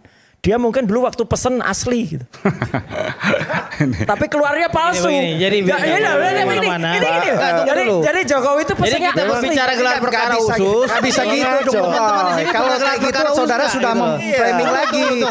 Kalau kayak gitu nanti publik akan menyangka ini bahwa ini nggak asli. Nggak bisa. Jadi ingin saya jelaskan. Semoga tanggal 3 Juli nanti pada saat gelar perkara khusus ijazah yang ditunjukkan di meja bukan ijazah fotokopi. Gelar perkara khusus tidak ada bukti juga. Gini. Gelar perkara khusus itu ya saya udah berkali-kali gelar perkara khusus di Barreskrim maupun di Polda. Gelar perkara khusus itu bukan debat di situ, Pak. Tidak bisa. Sebagaimana pasal 31 Perkapolri terkait dengan manajemen penyidikan. Gelar perkara itu ada 2. Yang pertama biasa, B-nya itu khusus. Jadi khusus itu pengadu Dumas dan teradu Dumas hanya menjelaskan kronologinya aja di sesi pertama. Gitu loh. Nggak ada bilang, oh ini pas, nggak ada itu. Jadi nanti pengadu Dumas ini akan menjelaskan kronologinya. Baru nanti diberikan kesempatan kepada teradu Dumas juga versinya menjelaskan kronologi seperti apa. Setelah itu nanti tanya jawab. Yang tanya jawab itu bukan antara pengadu dan teradu, tapi peserta gelarnya. Ada dari di situ Wasidik, ada dari Propam, ya, ada dari eksternal juga Kompolnas dan lain-lain. Nah setelah segmen itu selesai, keluar di sesi keduanya inilah baru internal dan eksternal Kompolnas di situ yang akan menggodok lebih lanjut bersama dengan penyidik. Baru ketiga rekomendasi. Jadi itu tidak ada menyimpulkan apapun di situ, hanya rekomendasi. Dan jangan dibilang juga nanti pas nyampe di ruangan itu nanti. Saya juga beberapa kali Jangan juga dikira bilang ada fotokopinya. Kok beda lagi ini fotokopi dengan yang di asli yang diumumkan. Nah, jadi kawan-kawan. Memang yang asli ada. Udah pernah lihat? Lah itu Barreskrim umumkan berdasarkan udah pernah lihat enggak? Lah kalau lihat atau udah pernah lihat? Enggak. Ya sudah. Tapi sudah kan, pernah lihat? Lah saya nggak lihat tapi kan penyidik sudah menyatakan sudah jelas. Udah pernah lihat? Yang asli udah pernah lihat. Penyidik sudah ini sudah pernah lihat. Udah pernah. Lu pernah nggak lihat sampai lu bisa? Saya bisa. Skripsi saya lihat. Apa yang skripsi saya lihat? Ijazah. Skripsi ijazah. Kita kembali saat lagi tetaplah bersama kami di Rakyat Bersuara. Ijazah lu pernah ini enggak?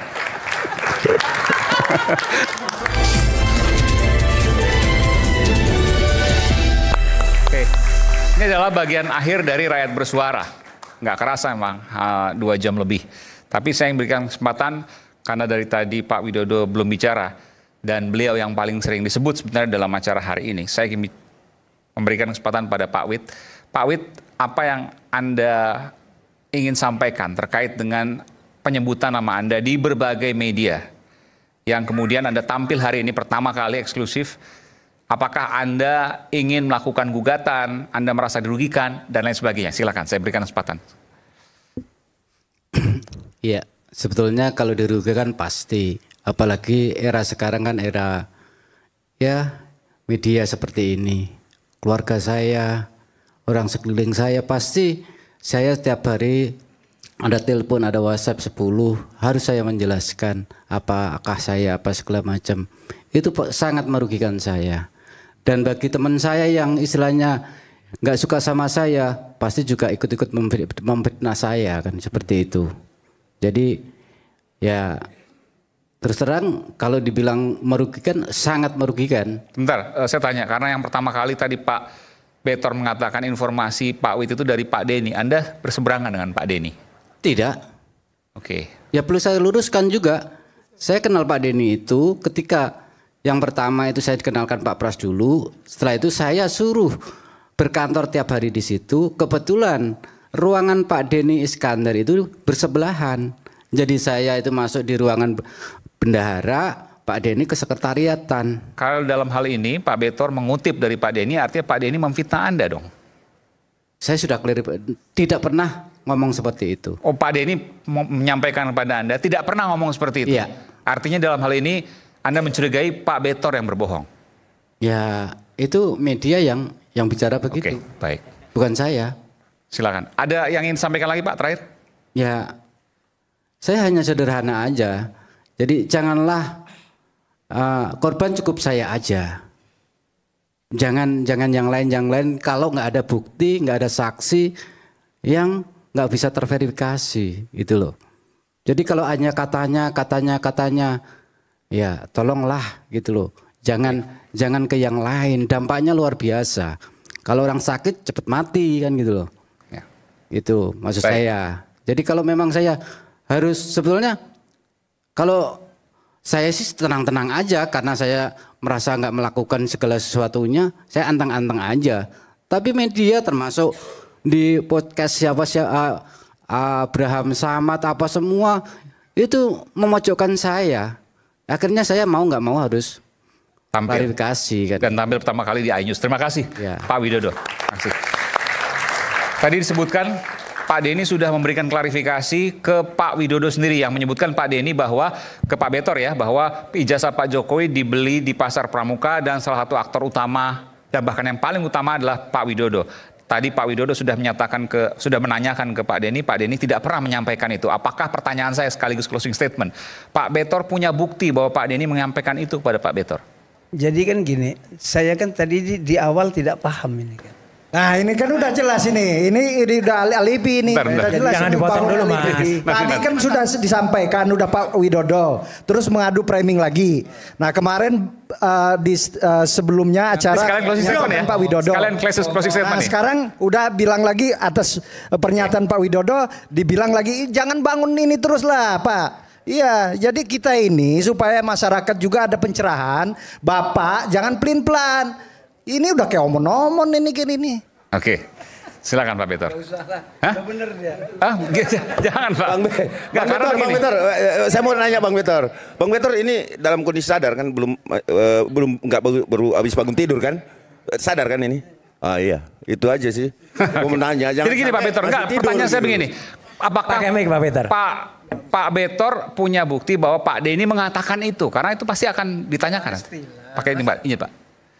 Pastilah kan kalau kita nggak berani, kalau kita nggak punya data yang begitu, kita nggak berani dong mengangkat itu dalam satu berita. Nggak mungkin dong. Setua saya, masa saya mempermasalahkan diri saya. Ya. Saya mendapatkan nama-nama dari Solo itu kan jelas. Pertemuan antara tim Solo sama tim DKI kan jelas. Problemnya jelas. Problemnya di Solo dipindahin ke Jakarta jelas. Semuanya jelas. Pelakunya sudah ada lagi Pak Paiman. Kan sudah jelas. Jadi dari A sampai Z apa yang saya sampaikan jelas. Selesai. Dan ketika itu dimintai buktinya, Bapak punya satu persatu? Itu tadi kan. Kalau Bapak terus mengkonfirmasikan ke Denny, ya urusan Bapak itu kan. Ya. Tapi di awal dengan saya kan ceritanya lain. Ini kan ada berapa waktu yang berubah.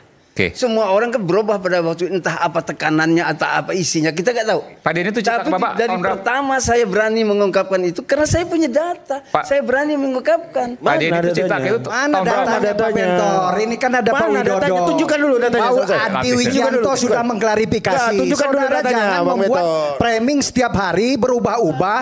Nah seakan-akan Anda ada bukti. Buktikan mana buktinya. Jangan. Saya berubah-ubah. Ya berubah. Kemarin katanya Pak Widodo. Nah Pak Widodo sudah klarifikasi, nyatanya sekarang Bapak lari lagi. Kata disebutkan punya bukti. Lah Siapa kan sekarang? buktinya, Sekarang siapa? Buktinya mana?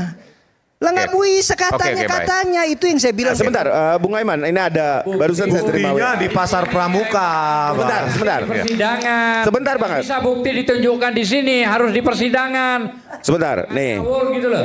Ya, saya bacakan Bung Aiman ya, bahwa ada sahabat saya barusan WA saya, ya, seorang dari Kejaksaan Agung menyampaikan, Bang, JC LLC itu bukan tempat lab, tapi tempat pelatihan yang dikelola bekerja sama dengan New Zealand. Saya pernah mengajar di sana tahun 2005. Nah, kalau dia bilang lab, dia bohong itu. Nah, ini bukan saya ngomong loh ya. Itu memang bukan lab. Siapa bilang lab? Orang itu siapa namanya? Sebutkan dong. Enggak, ya enggak usah lah. Nah, bohong, enggak ada tuh. Saya bisa aja bilang, saya barusan dapat. Mau libatin orang bang. Jadi begini, Bang Roy ini, sebentar. Bang Roy ini, Bang Roy bisa ini. bilang, saya barusan dapat WA Mas. Ini bunyinya adalah bahwa ini enggak pernah datang ke Bogor. Bang Roy, Itu juga Bang Roy bisa. ini. Sekalian closing statement. Sekalian closing statement ya. Jadi gini, Bang Roy ya. Bang Roy ini sudah menggali kubur teman-temannya sebenarnya, ya. Entah bagaimana bisa Bang Rismond ikut-ikut dengan Bang Roy. Apakah yang terpengaruh antara Bang Rismond ataupun Bang Roy yang mempengaruhi, kita nggak ngerti. Ini mengecilkan, ini menghina Bang Rismond lah. Gak mungkin lah Bang Rismond selesai. Saya belum selesai. Ya kan itu haknya Bang Rismond kalau dia bilang saya ikut-ikutan. Terus kemudian ada lagi Bang Betor ini. Besok siapa lagi yang mau ikut-ikut ini pengasutannya? Kita nggak ngerti lah. Ya intinya gini ya.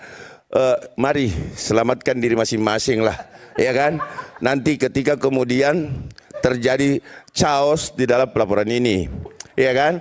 Nah kita lihat aja, mungkin abang-abang ini benar, ya kan. Kita yang salah, kan gitu. Tapi kita buktikan Bang, Pak Roy dan Bang Rismond. Saya mau bilang intinya gini, berbangsa dan bernegara itu, ya apalagi kita seorang peneliti, itu ada etika.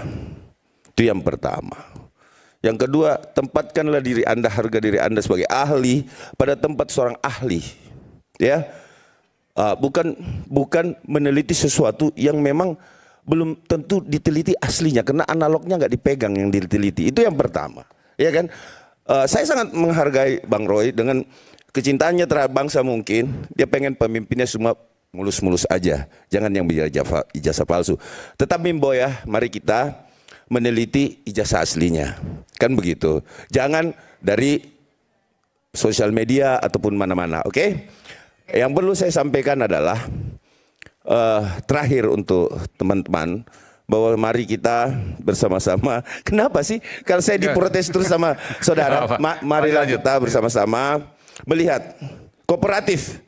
Ya, saya minta saudara Rismond kooperatif. Kalau nggak mau datang nggak apa-apa, nggak usah datang sekalian. Panggilan polisi. Besok ya. ada pemeriksaan. Kalau mau datang bagus. Sorry, saya potong Bang Iman. Silakan. Pak Iman ingin berbicara. Oh, boleh di. Saya speaker nggak? Itu bagus tuh. Boleh di Bapak speaker. Iman tuh. Ini eksklusif nih. Silakan, speaker lah. Coba, silakan Pak.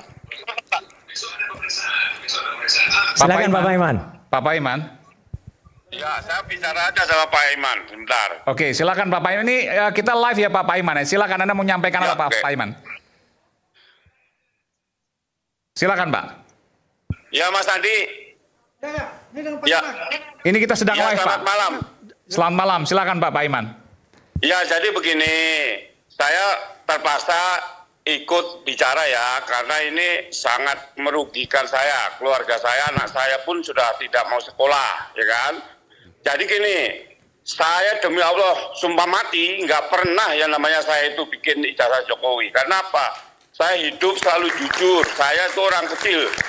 Dari SMP kemudian berjuang. Kalau saya nggak hidup benar, saya nggak mungkin dapat keberkahan sampai sekarang. Jadi gini, sekarang buktikan aja kalau memang saya dituduh, siapa yang bilang, terus kemudian ijazahnya bentuk yang dipalsukan seperti apa, dan siapa yang mengatakan saya di Matraman itu sampai 2017. Saya itu sampai 2002. 2003 saya itu sudah jadi Kaprodi. 2017 saya Direktur Pasca dan PLT Rektor. Jadi nggak mungkin lah saya itu membuat hal-hal seperti ini. Jadi tolong janganlah. Kalau membenci dengan Jokowi ya jangan melibatkan yang lain gitu. Kalau saya benar ya, demi Allah betul-betul mati kalau saya melakukan hal-hal yang seperti dituduhkan. Ya. Jangan. Pak Paiman, sebentar gini Pak Paiman. Ya. Tadi ada pertanyaan dari Mas Roy. Kapan Pak Paiman terakhir halal bihalal? Di Pasar Pramuka. Sama siapa? Di Pasar Pramuka itu ada fotonya. Karena begini, kecurigaan dari Mas Roy dan kawan-kawan, ini ingin mengondisikan. Karena sebelumnya nggak pernah halal bihalal, tiba-tiba Mei 2025 melakukan halal bihalal dengan pedagang Pasar Pramuka. Silaturahmi. Oh, jadi gini. Oke, silakan Pak. Itu. Pertanyaannya kapan terakhir halal bihalal Pak? Selain 2025. Sebelumnya saya nggak ingat. Seingat saya itu bulan April. Karena setelah Lebaran. Seingat saya bulan April. 2025 ya Pak?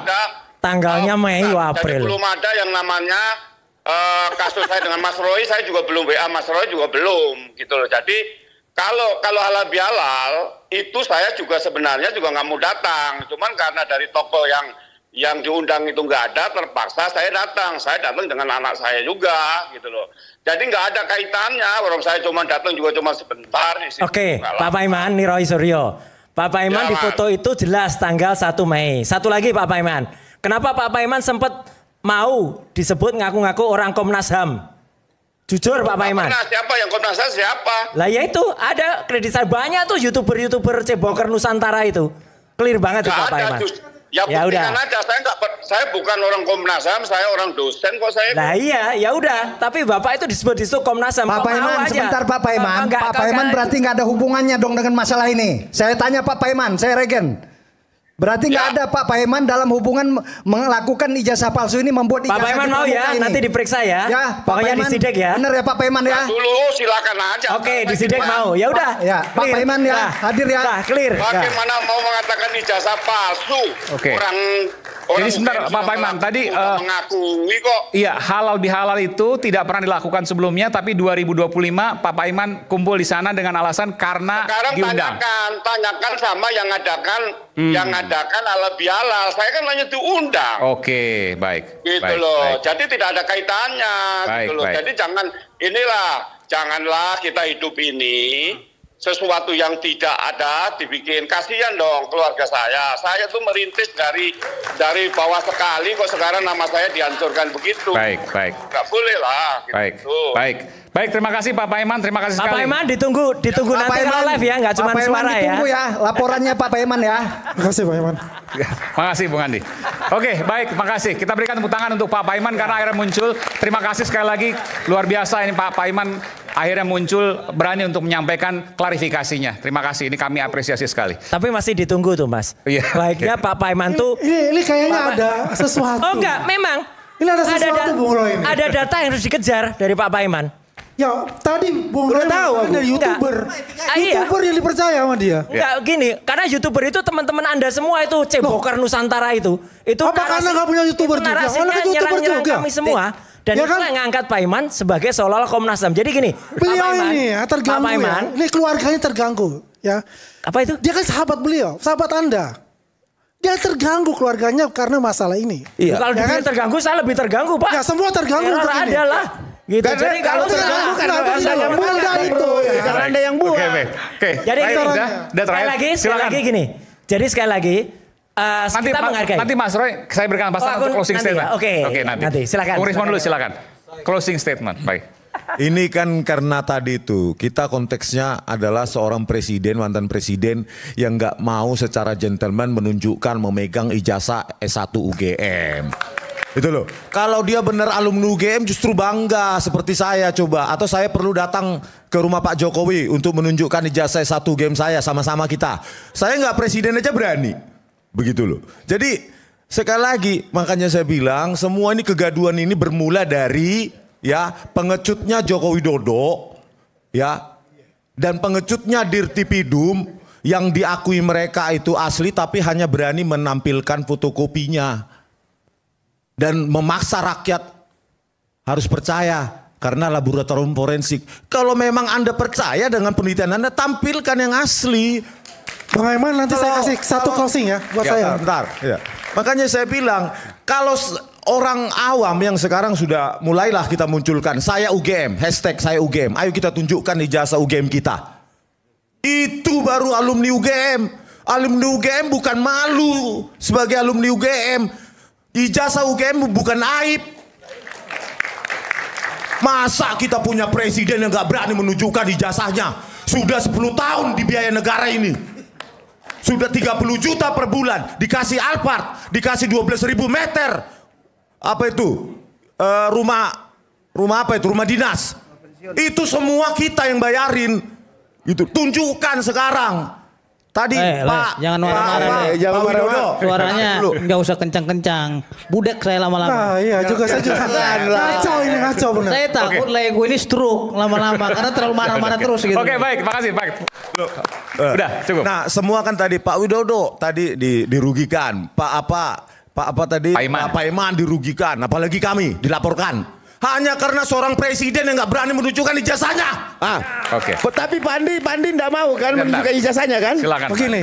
Ya. Pandi mau nggak menunjukkan ijazah? Nggak mau kan? Nggak mau dong. Nggak mau. Ngapain nunjukin? Nggak mau. Bang Risman, oke saya tanya gini. Saya tanya buat Anda.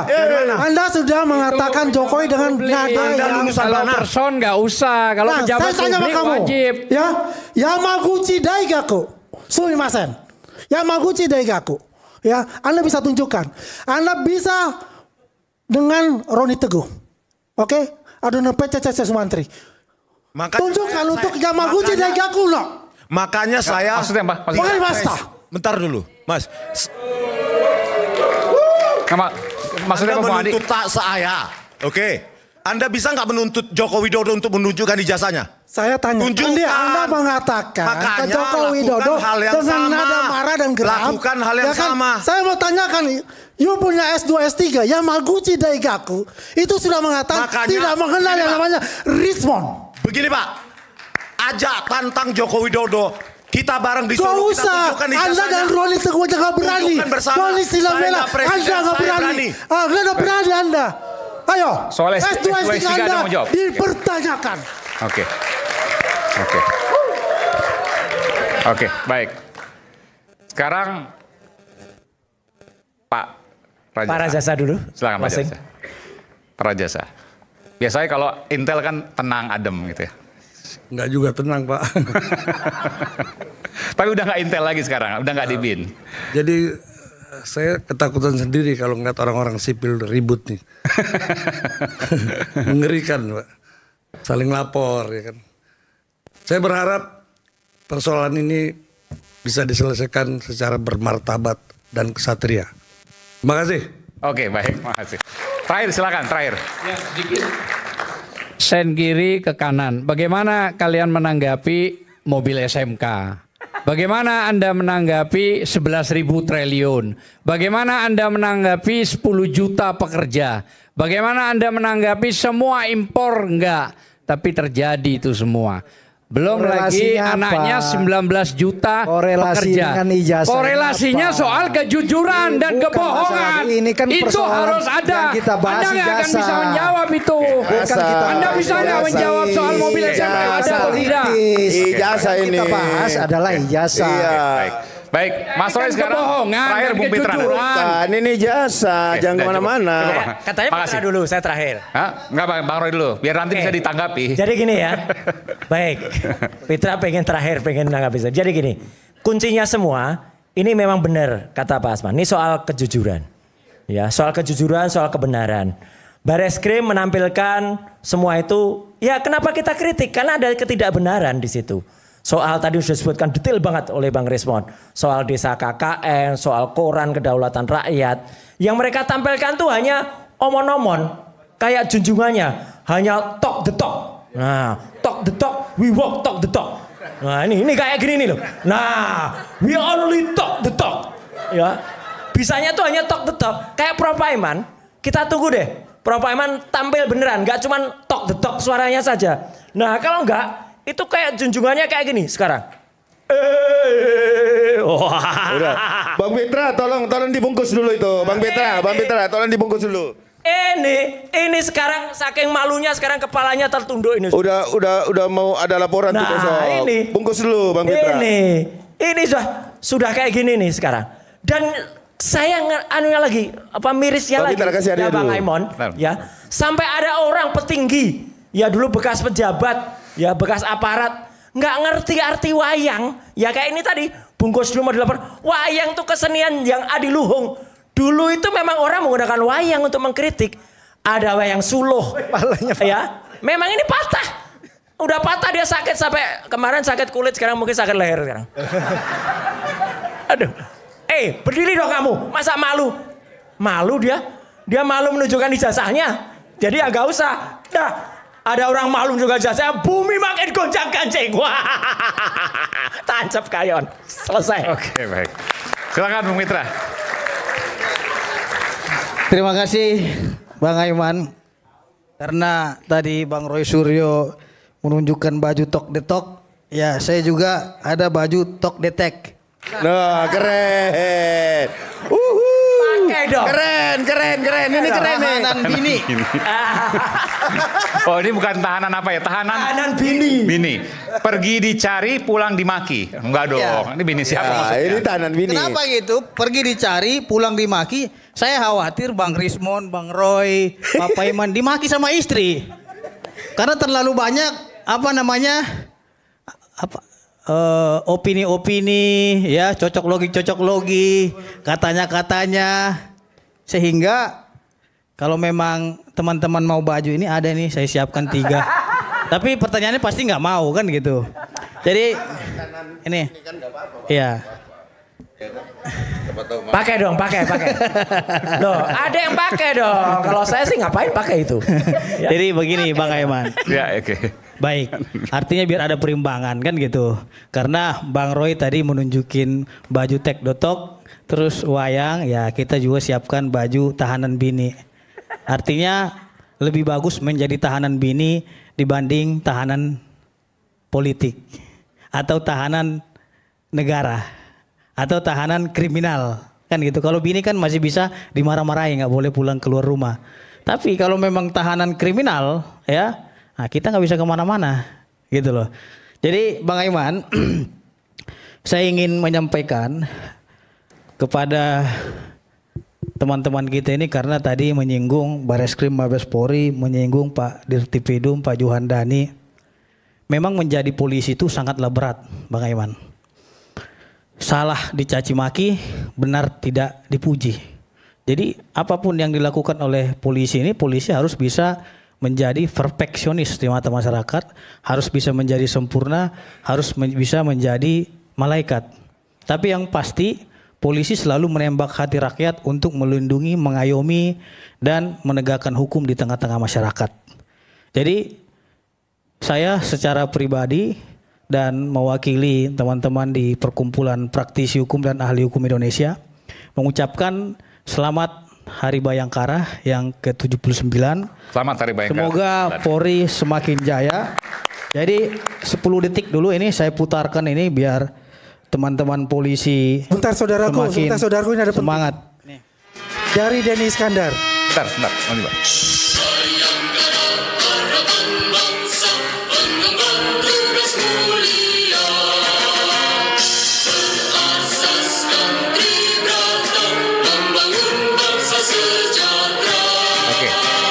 Oke, jadi di Hari Bayangkara ini kita bangga punya Polri yang presisi.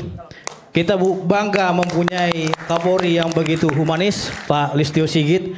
Kita bangga memiliki Pak Kabar Eskrim, Pak Wahyu Widada, dan kita bangga memiliki Dirtipidum yang begitu sigap dan cepat dalam menangani laporan-laporan dari teman-teman walaupun hasilnya itu dihentikan. Artinya apa? Polisi itu tidak diam dan tidak menyepelekan apapun laporan dan pengaduan dari masyarakat. Sehingga proses hukum yang dilakukan oleh teman-teman maupun proses hukum yang sedang ditangani oleh penyidik itu sudah sesuai dengan ketentuan hukum. Jadi yang saya ingin sampaikan kepada teman-teman di sini, ini bagaimanapun ceritanya, ini teman-teman saya juga nih, Bang Aiman, Bang Roy adalah teman saya, Bang Rismon teman, dan lain-lain teman. Akan tetapi saya ingin sampaikan karena memang latar belakang kita ini kan berbeda, nasib kita juga berbeda. Dulu Bang Roy sebagai mantan wakil menteri, saya sebagai aktivis mahasiswa. Jangan diturunkan dong. Ya. Menteri saya. Menteri. Oh menteri ya. Oh aduh. Karena teringat Bang Paiman tadi pembahasannya karena debat-debat dengan Bang Paiman. Oke. Bagaimanapun ceritanya, Bang Roy kan pernah menjadi menteri di Republik ini. Setidaknya Bang Roy harus juga menjaga keutuhan dan persatuan bangsa sebagaimana amanat daripada Pancasila sila ketiga. Pancasila yaitu Persatuan Indonesia. Karena triggernya ini diantara kita ini saling berburuk sangka Bang. Gitu loh.